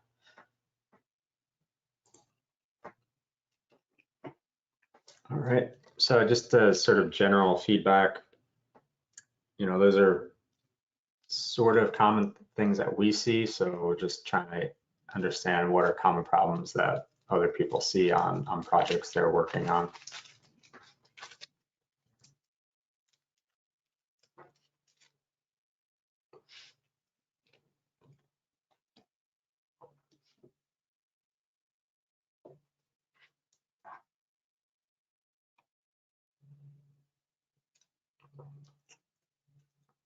Yeah, installation oversight can be difficult, depending on the size of the project and how much dedication a construction team has or doesn't have to help look at these items.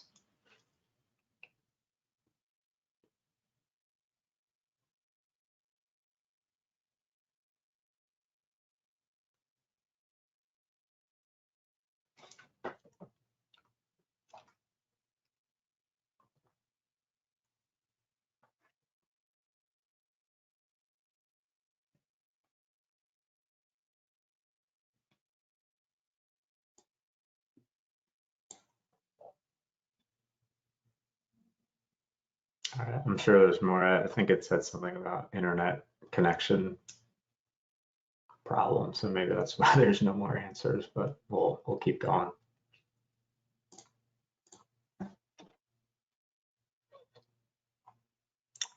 So with that, right, we're not, don't want to only show things that are wrong, but giving you an idea of some of the things to keep an eye out for. We also do obviously need to record everything that's right to show that the project is following details and things are being built correctly. So sort of our process is, we perform our inspections, or if we're doing testing, doing our testing and getting some numbers from that, and issuing reports to show, good, bad, or, we need more clarification, something like that. If there's stuff that needs to be corrected, either going back and verifying it, or,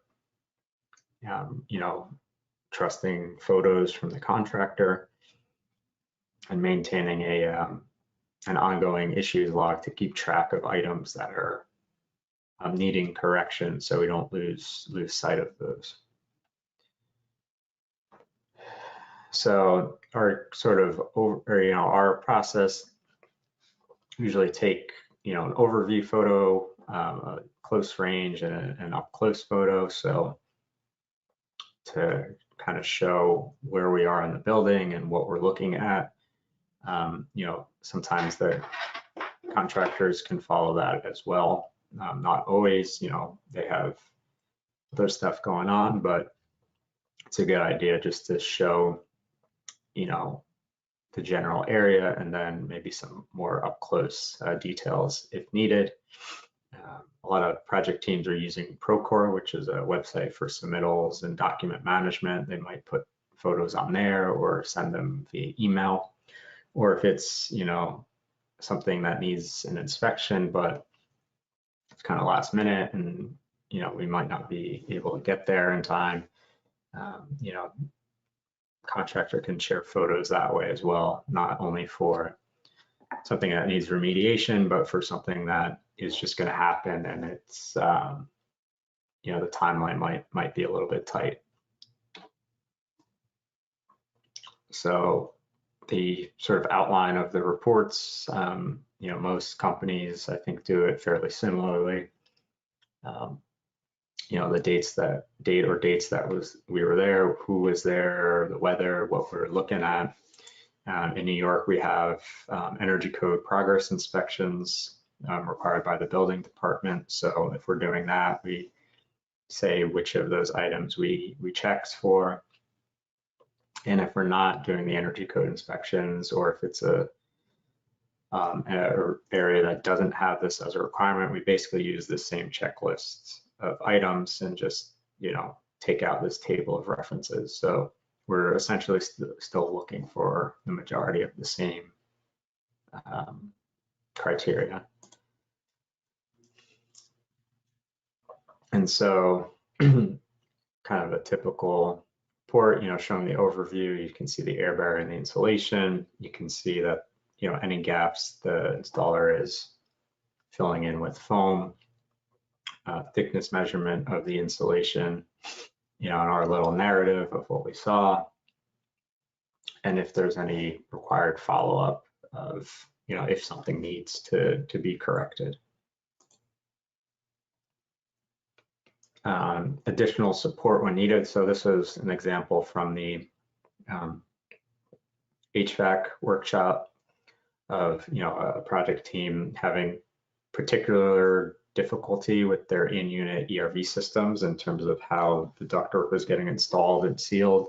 So on that one, we had to go a little bit above and beyond and, outline the steps from exterior vent hood all the way to the unit, all the way to, the interior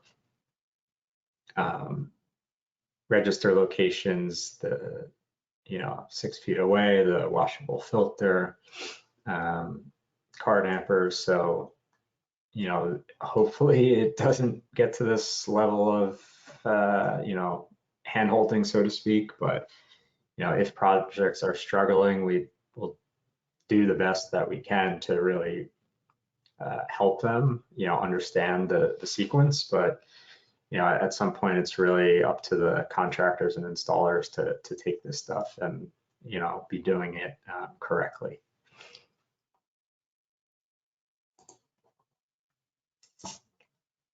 And so with that, kind of being able to understand that construction happens, right? It's not always perfect in terms of what's shown versus what's being built or gonna be built. So this is an example of a below grade insulation, but they had, these sort of lag rolls for the foundations, and they couldn't, so they have this steel, and so they can't really fit the right thickness of insulation at those locations. Typically 2-inch, but here I think they could only get about 1 inch maybe. And so that's one of those things where, whoever's doing the modeling or, the PH consultant, checking that with them before this installation gets too far along to make sure that, is that okay? Is there anything else that they could or would need to do to make up for that? Or, is it all right with, these areas of reduced insulation? So there is a lot of, back and forth or communication between who's doing the field verification and who's doing the consulting or the, more or less energy model of the project.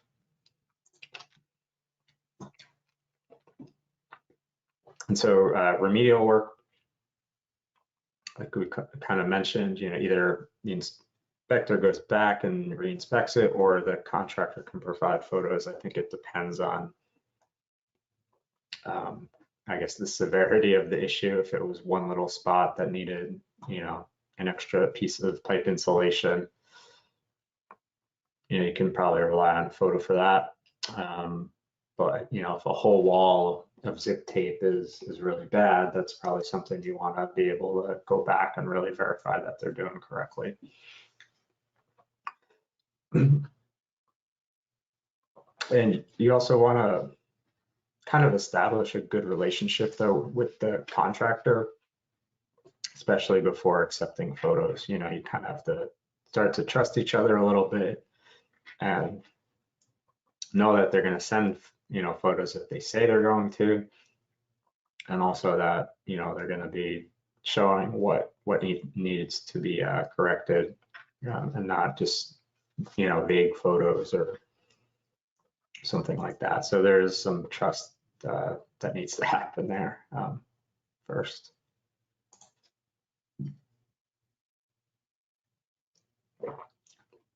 So this is an example of an issues log.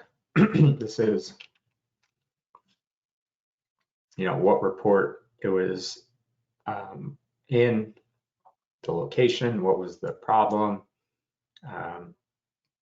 what needs to happen.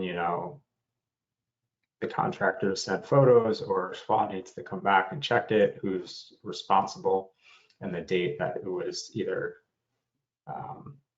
updated or closed. So by the end of the project, really everything should be grayed out and closed. And also the contractor hates seeing anything that's not grayed out. And the owner, keeps an eye on this too. And, if they see only a couple things that have been closed, they'll say, well, why are these things still happening? I thought you guys were taking care of this. What's going on? So this is a way to keep track of all of these, things that come up based on each report and visit that happens, to keep it all condensed in one spot.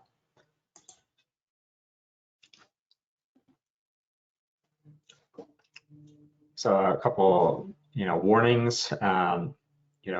Right off the bat, don't assume if a contractor is done passive house or a net zero or something, that the second project will automatically pass. Sometimes, they might have done it on a different building type or a different, scale, smaller scale, like a small scale brownstone, and now they're taking on a mid to large high rise or something. It doesn't always translate perfectly. Also, we really push for the window mock-up air leakage to pass our testing. So, we really push that, as many times as it takes. We want to make sure that that is acceptable before it gets installed building wide. Depend on understanding, contract docs without communication. So, it's kind of two ways to think about it, but if we're putting all of this passive house stuff into the drawings, we do, you can say, oh, it's in the drawings, they should read it and they should know what it's about. That's one approach, but I think we are taking the mindset of, well, we want to, educate the contractors about this, let them know what the new things are so they can price it accordingly and kind of know what to expect So by just throwing it in there and not saying anything about it, you know, it just makes it, it's going to make it harder down the line. This one we saw as a sort of an older, on some older projects is, you know, it was some of the earlier projects that were getting their feet wet with Passive House, but, you know, they didn't fully commit to Passive House, you know, saying that, you know, you can kind of not have to meet it. So right off the bat, that sends that tone that, you know, it's not that important. So a lot of stuff is going to probably fall to the wayside. And don't ignore your, you know, your Passive House consultants. They're trying to help you. They're not trying to make your life miserable. Trying to, you know, hopefully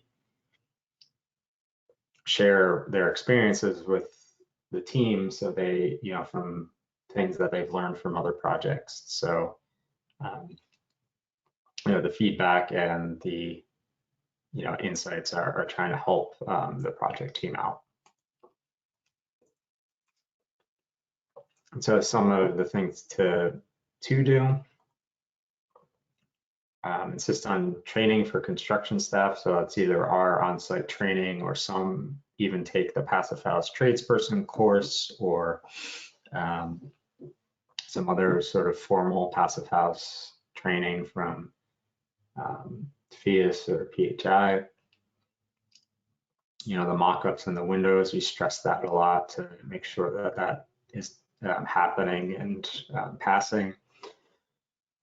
The interim blower door test, if possible. Again, it depends on the size of the project, but if it's able to be achieved, we would really push for that. Those checklists that we talked about, you know, the typical and unique, helping to set the project up so the contractor can easily see items that'll be reviewed. A blower door test plan, I think we have maybe an example of that later, of how you're going to actually test the building, you know, with these larger setups. And really overall quality control, having details readily available. So most have printed large sets of drawings, or teams are now doing a lot of stuff on iPads, so they could pull up these details pretty easily. Communication between the contractor and whoever's doing the field verifications, you know, when, you know, the GC letting the verifier know when certain things are happening, so they can plan to be on site to verify those things. And panelized construction can help, you know, if done correctly, you can get some good quality control in a more factory environment. You know, you're still gonna have some on-site connections and seams, but it is an option that can help push the quality versus just a totally site-built type of building. All right. Any questions there, Katie? Yeah, we have a couple questions that came in. Can other tapes be used with the zip sheathing? I haven't seen any other tapes used. Not to say that Zip wouldn't allow it, but I bet if you ask them, they would. My gut is that they would say no. And I think, you know, for two reasons. A, obviously they want to sell their zip tape and not someone else's. But they could also probably claim that it's a, you know, warranty or some sort of issue like that. So I haven't seen any other tapes used besides the zip tape. Not to say that it's not allowable, but I can't imagine Zip easily being okay with that. What are good points in the project to conduct an interim blower door test? Does this get really disruptive, and what are some good practices or requirements for that? So an interim blower door test would be good. Really, the key time to do it is when all of the air barrier pieces are in place. So if you're taking a, you know, say a 3-story smaller multifamily that's doing zip, that would be, all the zip sheathing is on, the zip at the roof is on and tape, all taped, all the windows are installed and taped or sealed in place. And so, and ideally before insulation and siding starts. So that's really might be a difficult thing to time, but if that is possible, that would be the time to do it. So you have your entire air barrier in place, but it's not covered yet. So if you do find air leaks, they can still be fixed. I would say it is disruptive in that you probably need a day of no one working in the building.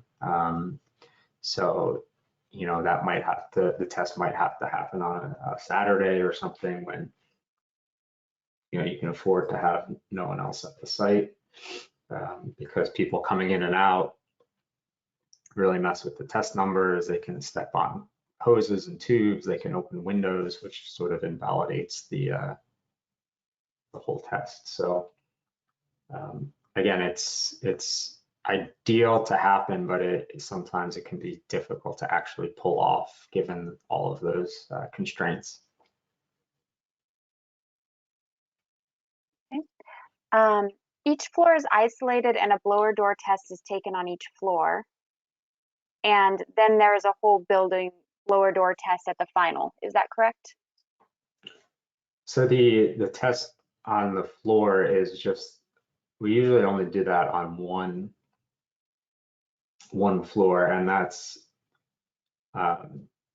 earlier in the process to try to see, instead of doing an interim whole building test, we'll do that one floor test to try to gauge how well the air barrier is performing.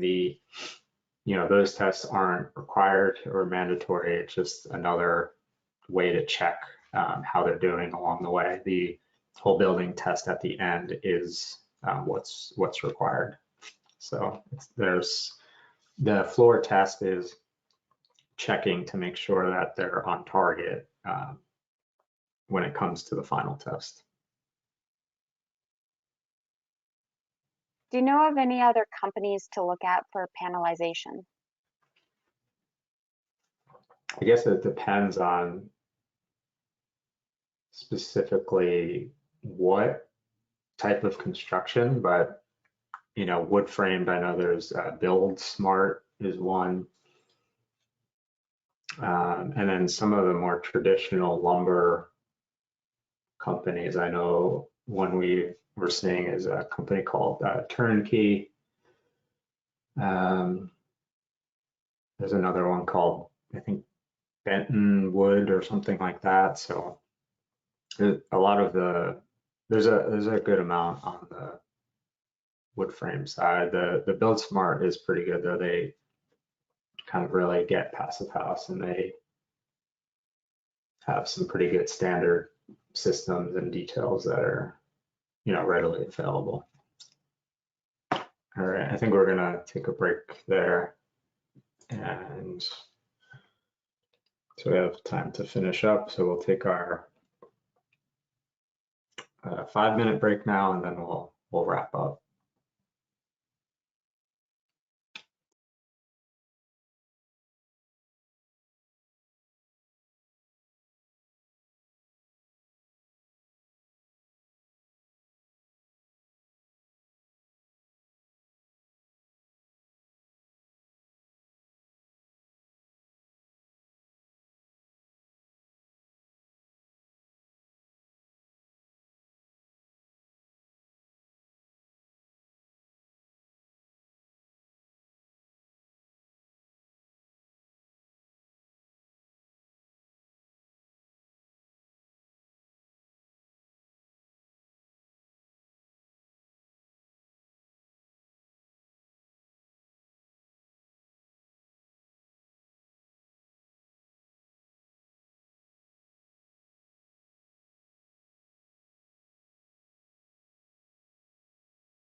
Okay, so we'll now get into our last section here about air leakage testing and how we're planning to set the project up to be successful for the blower door testing at the end. So as mentioned sort of earlier, but just a quick review of what the blower door is. It's essentially a fan that's pulling the air out of the building or pushing air into the building. And by doing that, it's forcing all the air through the gaps and cracks in the building facade, and quantifying that with a manometer or gauge. So it's a way to determine how leaky or airtight a building is. And so this is a typical larger setup. You can have 3 fans stacked up in one opening. You can do a 2-fan setup. If you need more, you'd have to find another door opening and stack some more fans over there. And then these all get linked with the gauges and wiring back to there's a might not be in view, but a computer hub. And then that all gets linked to the computer and is controlled with this manufacturer's software of how to run the blower door test. And so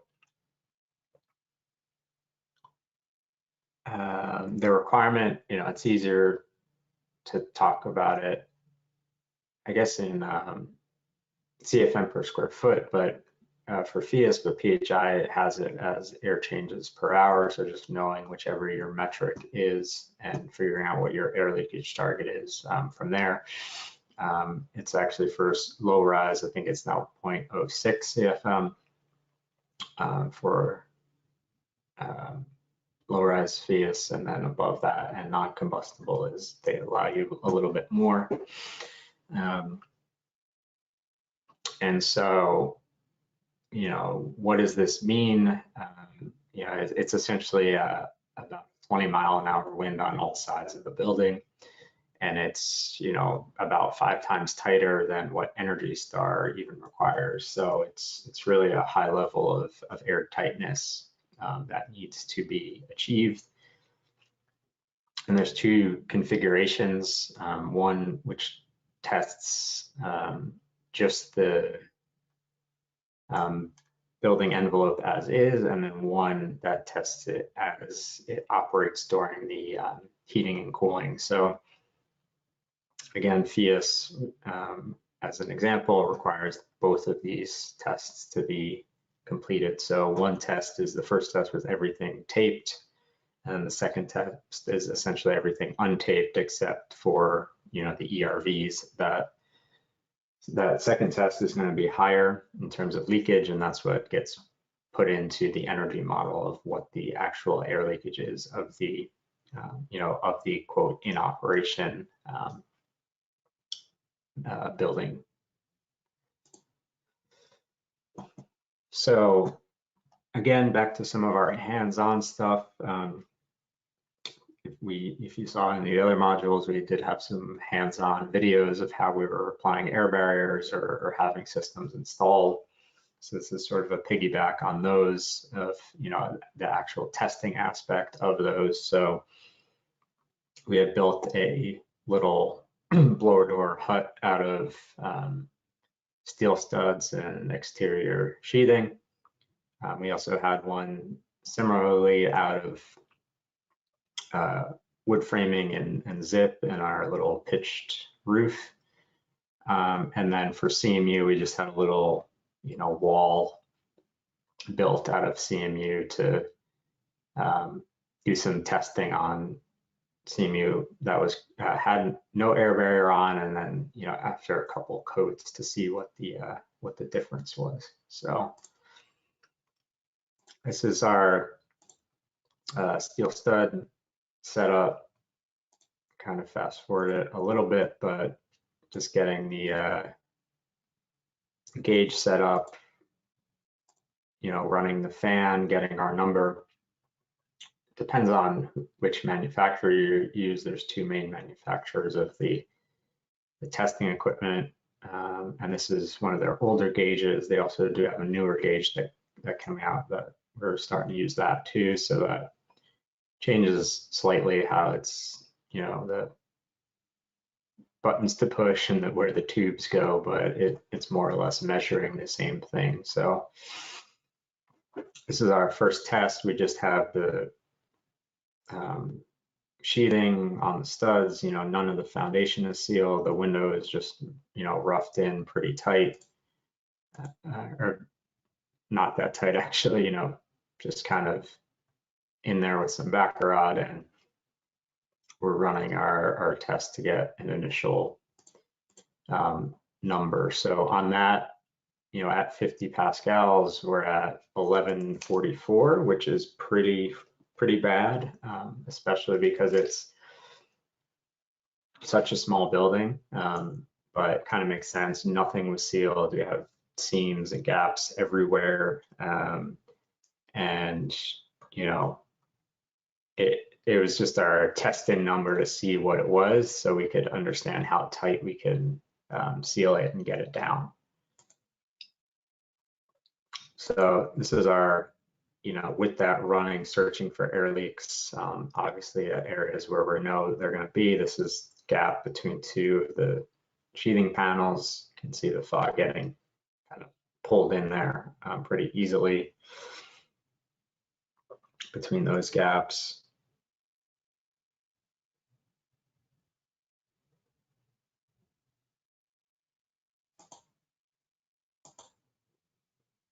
So obviously that's a big air leak spot.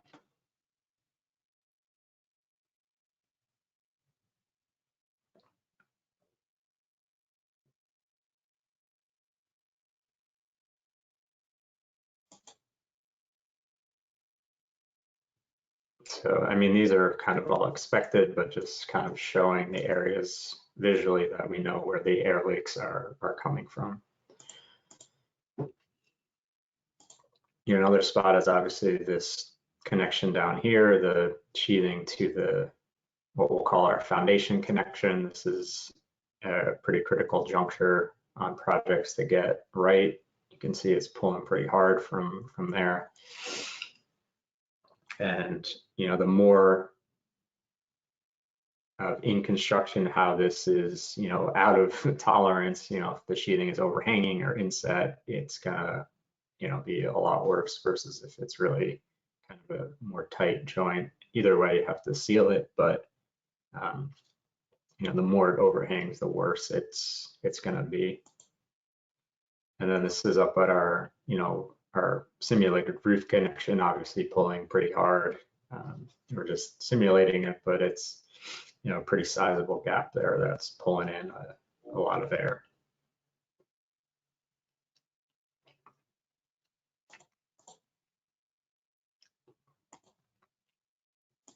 So a couple more spots right at our windows that are just kind of roughed in, knowing that these are going to be pretty leaky. We had an extra little seam here that we had to fill a piece in. So air leaks at this joint, air leaks at this joint, air leaks at that joint. So all of these are spots to be, these little kind of corners where the wood blocking is coming together for the rough opening. So you can see all of these areas are going to start to add up and be potential air leakage paths.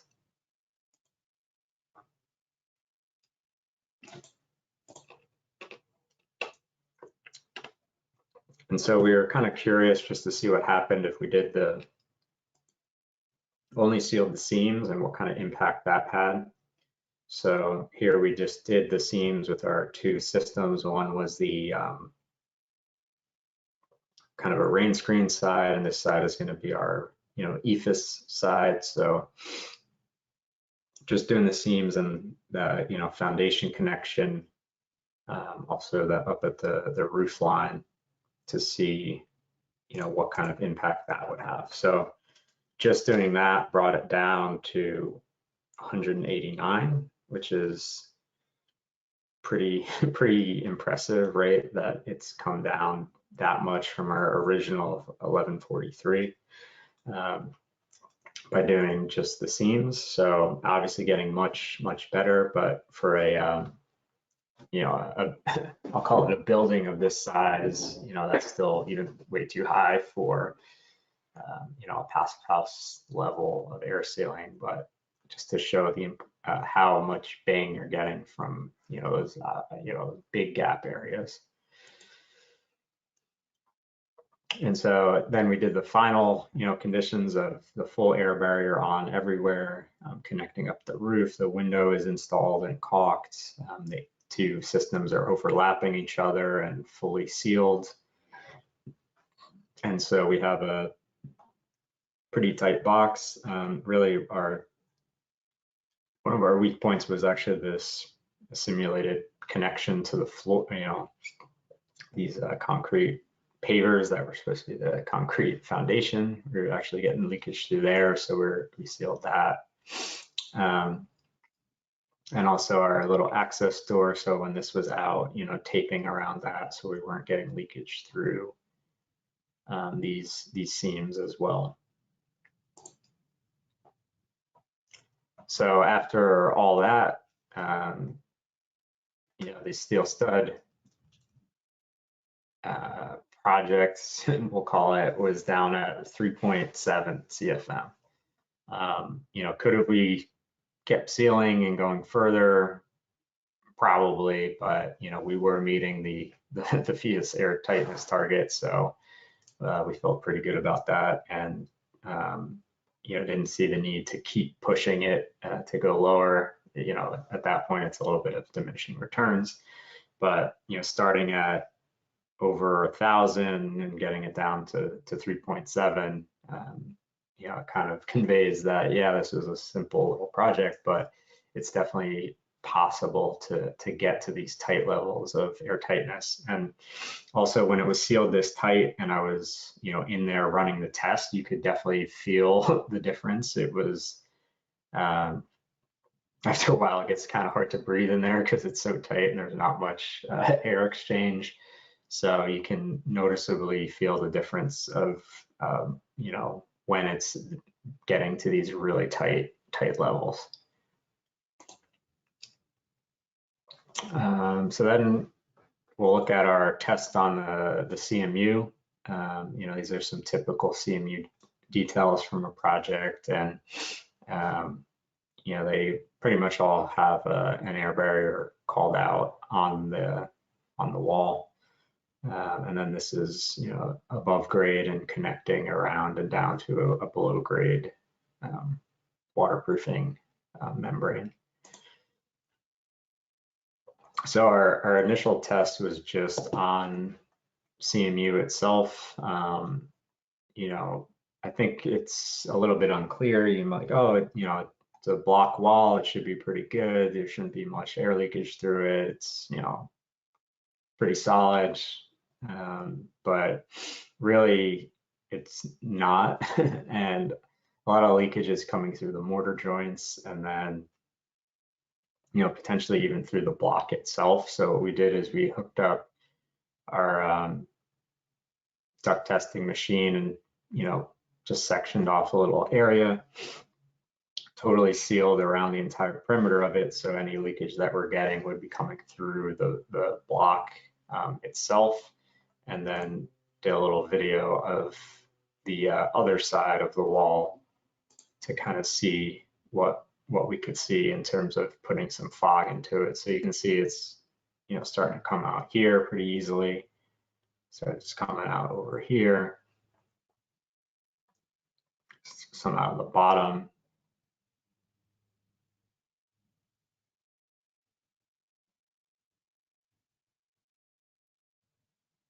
So it kind of proves to I don't want to say contractors, but maybe contractors like, oh, it's block, it should be fine, you know, not a big deal. I think this is just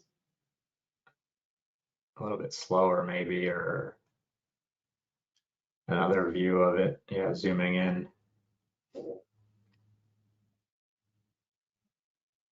So you can see there is fog coming through, so it's definitely not an airtight surface by any means.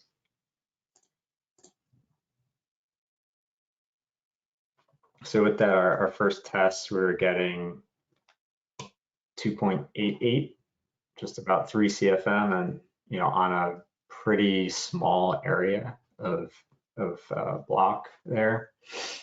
And you know, we did just one coat to see what would happen.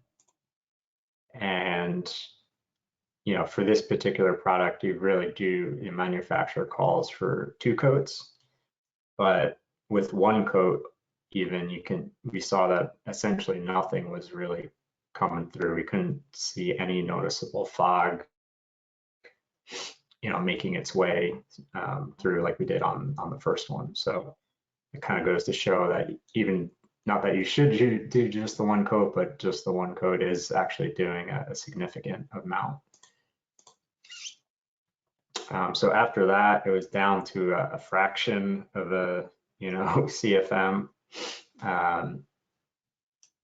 You know, probably one of the smallest flow discs that we have.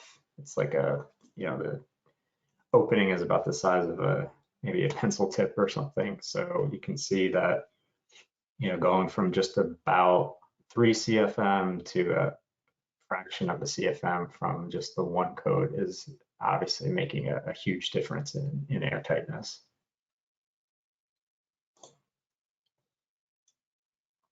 And our last example is our wood framed zip example.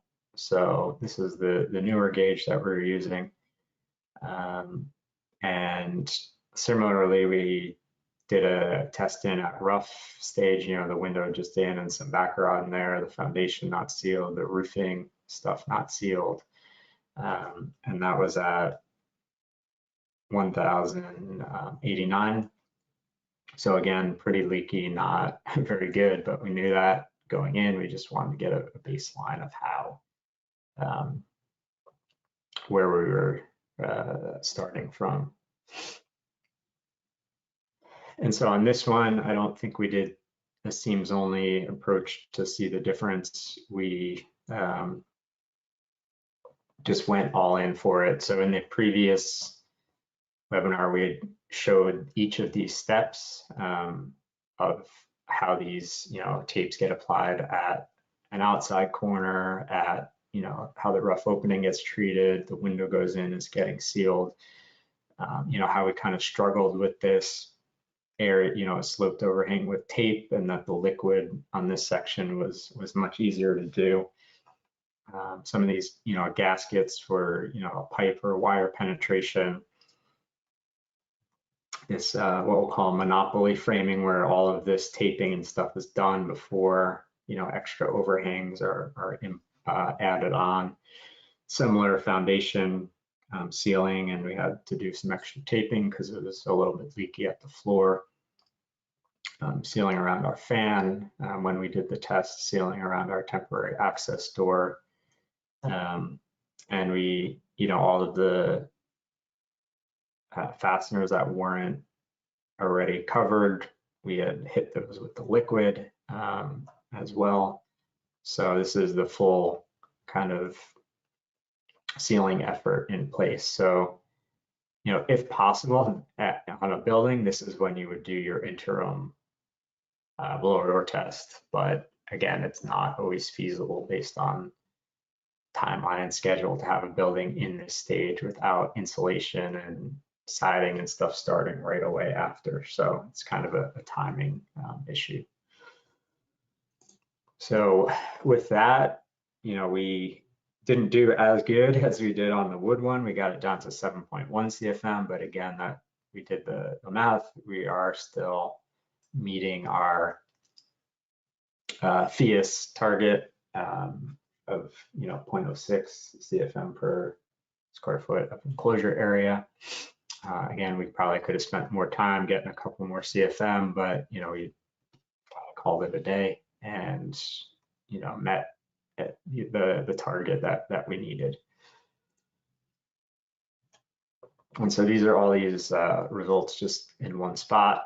The steel framed over 1,000 got it down to 3.7. The wood framed over 1,000 got it down to 7, just under 10 there. And then the CMU, just a little example of wall section instead of building a whole CMU hut, showing that it was fairly leaky, totally uncoated, and then even just with one coat of the air barrier, it dropped it pretty significantly from where we had started.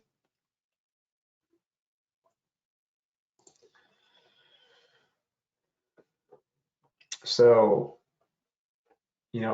all of that is really the small scale, but it's the same concept, right? So it's implementing all of the air barrier systems, as big or as complex as your project is, or as simple as it might be.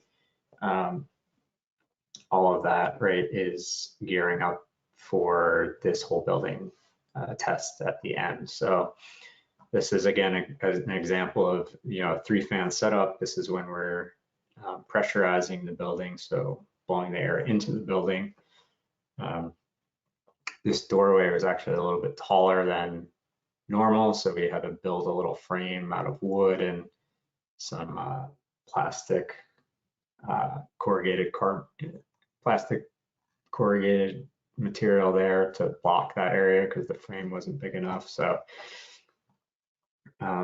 we do a walkthrough a day or two before to kind of check for things like that, so we know which door we're going to be setting up the fans in. We can take the height of it, so we know, all right, this door is a little bit taller, we're going to have to bring some materials to make some little thing to block the extra space.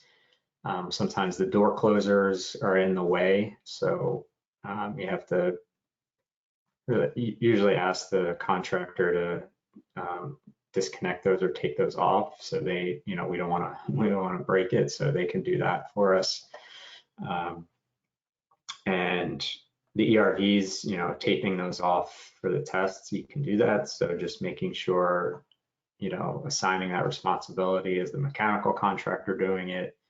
Is it included in our scope to help with some of the prep work? Sometimes the owner wants it, where we're doing it, as long as it's defined that way. So making sure these items get taken care of either day before or like morning of the test, so the building is set up properly. And then this is a view of, you have all your gauges, and then they're coming into this hub, and that goes to the computer. So here I'm just testing them all to make sure all the connections and stuff works, or the connectors work before, putting them in far remote areas of the building. So we have a lot of cabling that runs through the building and connects the gauges back to this hub, which goes into the computer, and then you can see each gauge and which channel, each gauge has basically 2 channels, and you can set up what each one is monitoring. And so we put together these blower door test plans. It's pretty helpful for us and also the construction team to see, what's involved with the tests. So, we call out the test standards, we call out what the leakage limits are, so we know that going in, so we can easily tell if we're meeting the target or not. And we do put together a table of different items in the building and who's responsible for setting those things up. So all exterior windows and doors need to be closed. So that could be someone from the GC going around and making sure that, you know, those are all closed. All the doors to apartments need to be propped open. So what we've found is if we bring a bucket of pre-cut door stops, the deal is we'll bring the door stops if the GC has someone go around and prop all the doors open. Otherwise, they're trying to, you know, shove pieces of cardboard or other things to hold doors, and the doors are too heavy and the doors, you know, close, and it's a big pain. So we bring the door stops if someone can help, or, you know, help us, or they do most of it, prop open all the doors. The ERVs I mentioned are a big one. How those get sealed off. If it's rooftop, it's much easier. You can just block the intake and exhaust ports. If they're in unit, it gets a little bit more tricky. I might have some examples of that in a couple slides. If you have motorized dampers at the top of stairs, again, if it's a FIAS test, you would tape those off for the first test and untape them for the second test. So try to put together this quote catalog of everything. So we can know what to check and make sure everything's prepared, but then also have the sort of these general responsibilities assigned of who's going to help get these things set up. And so just some questions to ask for the whole building test. Do you have enough fans? Do you have enough gauges? Do you have enough frames and door openings and shrouds, tubing, cabling, you know, people to help? So it is a pretty, you know, coordinated and big effort to pull off these whole building lower door tests. Access limited, so, you know, we really push for the building being unoccupied the day that we're doing the test. A lot of times, you know, painters may still be there or something like that, but, you know, they're opening windows, they want to get out of the building for lunch, and it just takes so much more time, and it's much more difficult to get accurate results. So we really push for an empty building. I mentioned the walkthrough the day before to check those like doors and where you're going to put all your fans, but to make sure they're actually ready. You know, many times they say, oh yeah, we're ready, and then we do this walkthrough and there's, you know, a bunch of exterior doors that aren't weather stripped, or areas that, you know, might still need air barrier done, or windows with broken glass. So trying to see how ready the project really is. You know, coordinating, you know, the GC and any subs that need to be able to help with the prep work. If you need any special permits, are they active? We had one where the project didn't have their Saturday work permits pulled, and the building department came by and actually shut it down and made us leave, which was not fun for anybody. And, you know, we had to charge extra to come back to redo the test. So that one's on our list now of items to make sure that everyone's permits are active.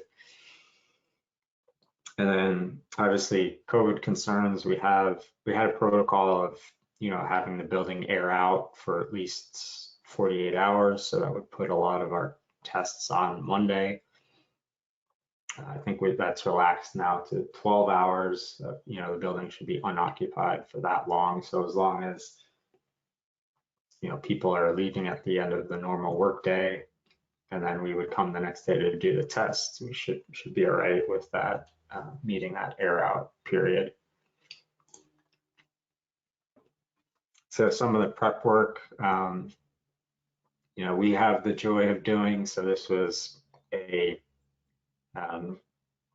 project where the ERV was up in this mechanical bulkhead, and these were the intake and the exhaust, I think, was over here.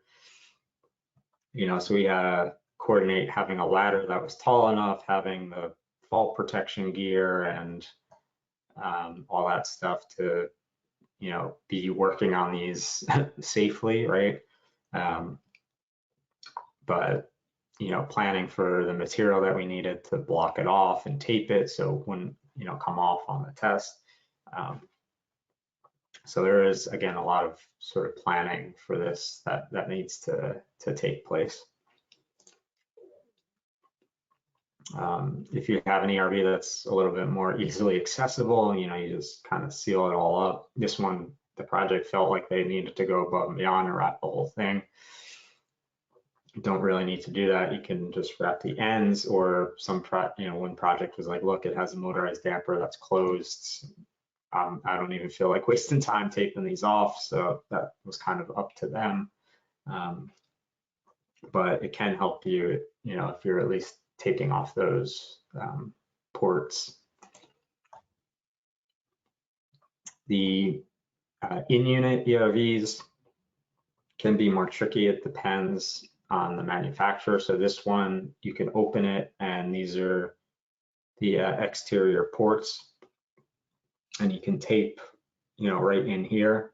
You know, this piece comes out, you can tape it there. So we luckily had a, you know, laborer from the contractor who went around and did all those. Otherwise, some units, you know, you can't tape off these exterior ports. So the best you can do is really tape all the interior registers. But you are going to get a little bit of a penalty because any air that you're pulling through those outside ducts, and if there's any duct leakage along the way, those are going to show up in the blower door test. So it's not ideal to tape the interior registers, but some projects have gone that route. It's still possible to pass the test, but you know, you're now pulling in some extra leakage that you didn't necessarily have to. Another option, which might be a little bit tough, but is to have all this ductwork done, but just don't connect it to the outside hoods and tape off the hoods from the inside.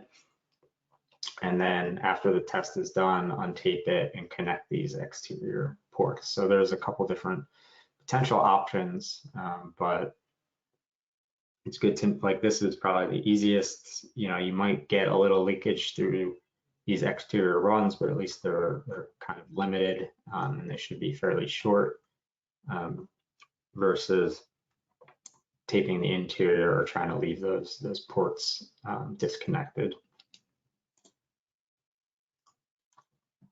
And so there's a whole guide that's currently out there about whole building testing. It's pretty extensive. It's, I think, a little over, say, 100 pages. But this is readily available online. You can look at it and review it. It has a lot of good materials of, you know, what equipment you need and how to actually do some of the testing. So this is a pretty helpful resource. There is also the Air Barrier Association of America. They have some good resources on their website, whole building air tightness testing. I think they're also working on coming out with a guide that sort of expands about beyond this and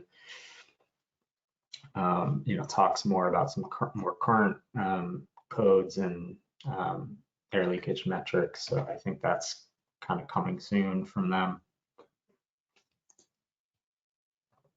And then the test day itself, you know, we're obviously planning all the equipment we need in advance, keeping the team fairly small of, you know, our people that are on site, restrict access, have extra sealing materials on hand, you know, any last little push you might need. It's good to have that stuff ready if you need to use it.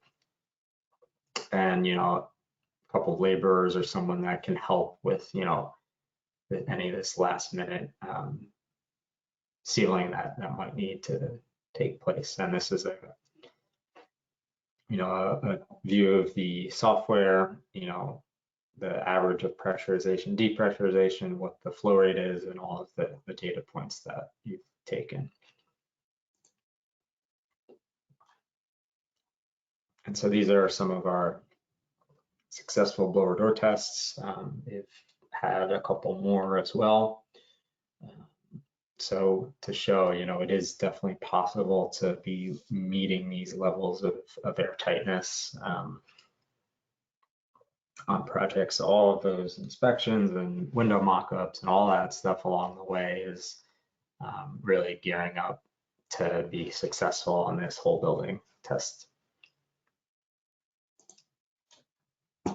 All right, this last section, I'll probably fly through just because there's not too much time left, but this is the documentation requirements for Passive House. So we'll show for FIAS and PHI, FIAS has their Dropbox folder set up. So they want to see photos, contractor declarations saying that the plans were followed. They have, for multifamily, a workbook. We include all of our inspection reports, and then any updates to the energy model to show the as-built conditions. So these are all of the various photos that they have called out. So these are just the elevations, showing all the sides of the project and sort of the surrounding neighborhood. Appliances, pretty straightforward, just the overview, the label, and the Energy Star tag, or the snip from the website showing that it's Energy Star for certain things. So that's pretty straightforward. Hot water, it depends on what you're using, but this project was using a central system, so showing the tanks, the nameplate, the boilers, the recirculation pump, the mixing valve to show the temperature that the hot water is being sent out to the building. Above grade walls showing the various insulation types that were used on the project. They had a lot of EFIS, but they also had some interior spray foam. And they also had XPS insulation at some, select brick locations. So just showing all of the insulation types, the bundles of it, and this is the manufacturer and the R value stamped on there, and thickness measurements of all of these. Similar for below grade, so showing the material, the thickness, and the R values of the below grade conditions. Air barrier photos in progress, showing at the brick, at the EFIS areas, rough window openings this was a slab edge, so showing all of these items. Roof insulation thickness, they had a traditional roof or Irma roof and a tapered roof, so showing the two different types there. Floors, so this was a ceiling that needed to be insulated, so that's all of the insulation, and showing it wrapping down the sides there. HVAC, so the ERV tags, the heating cooling units, the boilers on this project specifically, so just labels of all that. They want to see some IR pictures just to show that the insulation is, continuous and there's no glaring and, blatant thermal bridges anywhere. And if you do have PV, the overview of the panels, the inverters, and the labels of the panels themselves. Contractor declaration, this is a letter just from the contractor testing that, they built the building according to the plans and the model. And, from their knowledge, there's no changes from that. But this would capture any as-built changes that may have happened along the way. So we put in our blower door testing, again, taped and untaped, the whole building. We put it together a report, and we have the air leakage numbers put together there. A lot of cut sheets, you know, the heat pump units for this particular project, the ERVs, the testing and balancing report, and final mechanical plans. FEAS has the multifamily workbook, and then they also want these various rater checklists filled out. And this is the, you know, their workbook with all the different tabs and the testing that we need to do to verify that things were, you know, installed.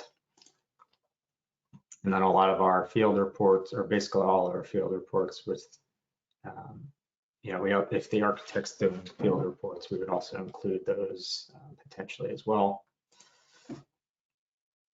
And the final energy model, so this is showing, you know, any changes from pre-cert to final, what the, you know, the updates were there. And so for PHI, it's pretty similar. The format's a little bit different, but you know, it's elevations, including some information about the ERVs and duct insulation, appliances, envelope, MEP, DHW, our site visits, whole building tests, tab report, contractor declaration. So it's different but similar in that, you know, PHI is asking for some the information, but you know, maybe slightly differently. And so I think I'll skip through these, but it's very similar, you know, doing the elevation, photos, all of the various cut sheets on the ERVs and insulation, and our photos of it, appliances, and you know, essentially all these are similar to what FEAS is asking for. So again, pretty similar, but slightly different between the two programs. So with that, just to kind of stay on time, I think we'll go to our last poll, which is, you know, just asking for any final thoughts and feedback from today's presentation.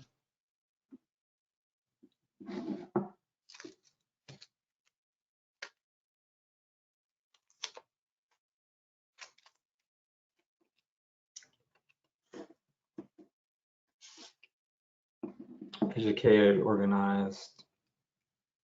Good job. Thank you. Thorough. Try to be. Emphasis on detail. Yep. That's where all the tricky problems happen.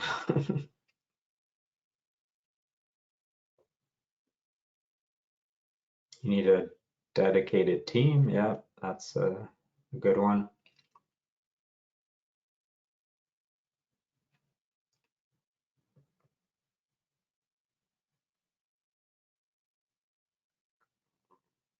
What a lot of work. Yep, it's definitely a lot of work to get these projects on track.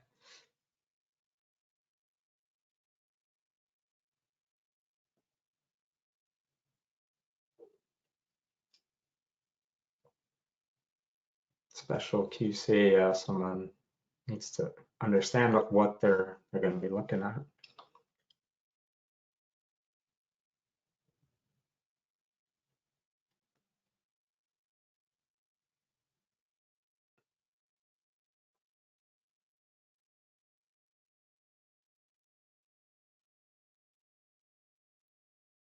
Impossible. Not impossible. We've definitely got some projects certified, so it's doable. All right.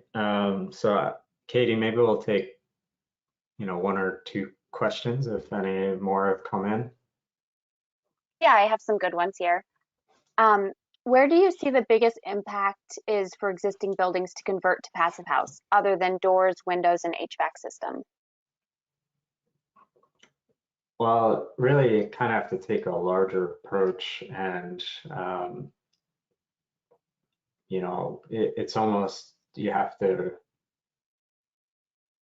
reclad or overclad, those exterior walls. So, we've seen some approaches where you would essentially be installing EFIS, exterior insulation over the outside of the building, which is a pretty substantial project, but it's going to be things like that that are needed to really reduce energy use.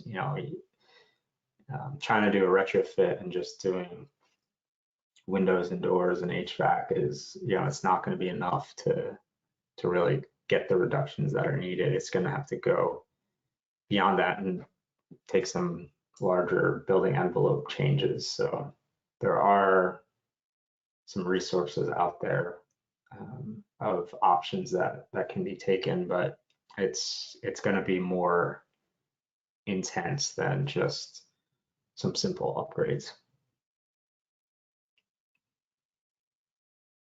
Okay. Acknowledging the future benefits, I'm still wondering about the upfront added cost to install properly, inspect, and document.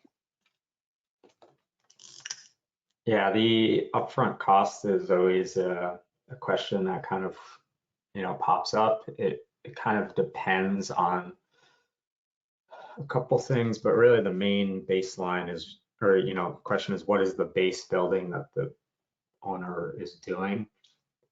If it's a code only building, it's going to be more. We've heard maybe 5 to 7% more as a general range.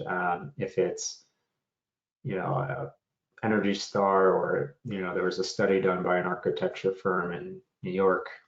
If it's a lead building to start and they're going for passive house, it was only 2 point something percent increase, and then others, if they're happen to be doing a lot of this stuff anyway, it may not be much of an increase at all. So it kind of varies, but we're hoping that by putting all this effort into it up front, you're going to get well-built, air-sealed, insulated building that's going to, over time, obviously use much more or less energy than all of this energy intense brain power that we're putting into the design and construction process.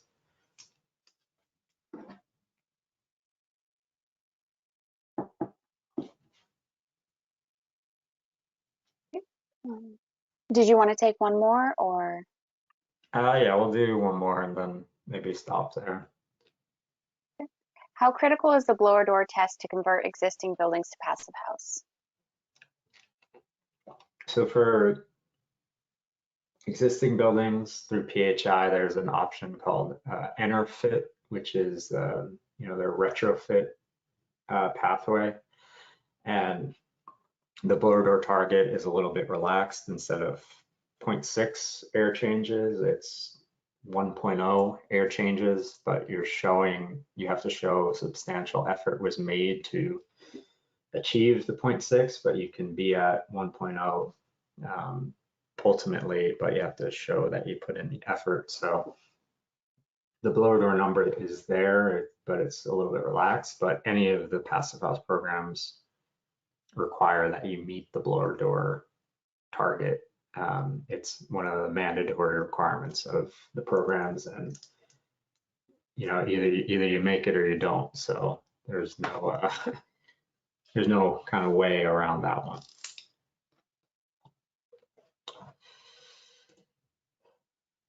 All right. So I'll leave my contact info up there for a minute. Thanks everyone for listening. If you listen to all 4 of them, or just today, or just a couple of them, thanks for joining these presentations, and hopefully they've been helpful and can kind of help push passive house forward, and how we can make these projects come to life. So thanks, and I think we'll stop it there.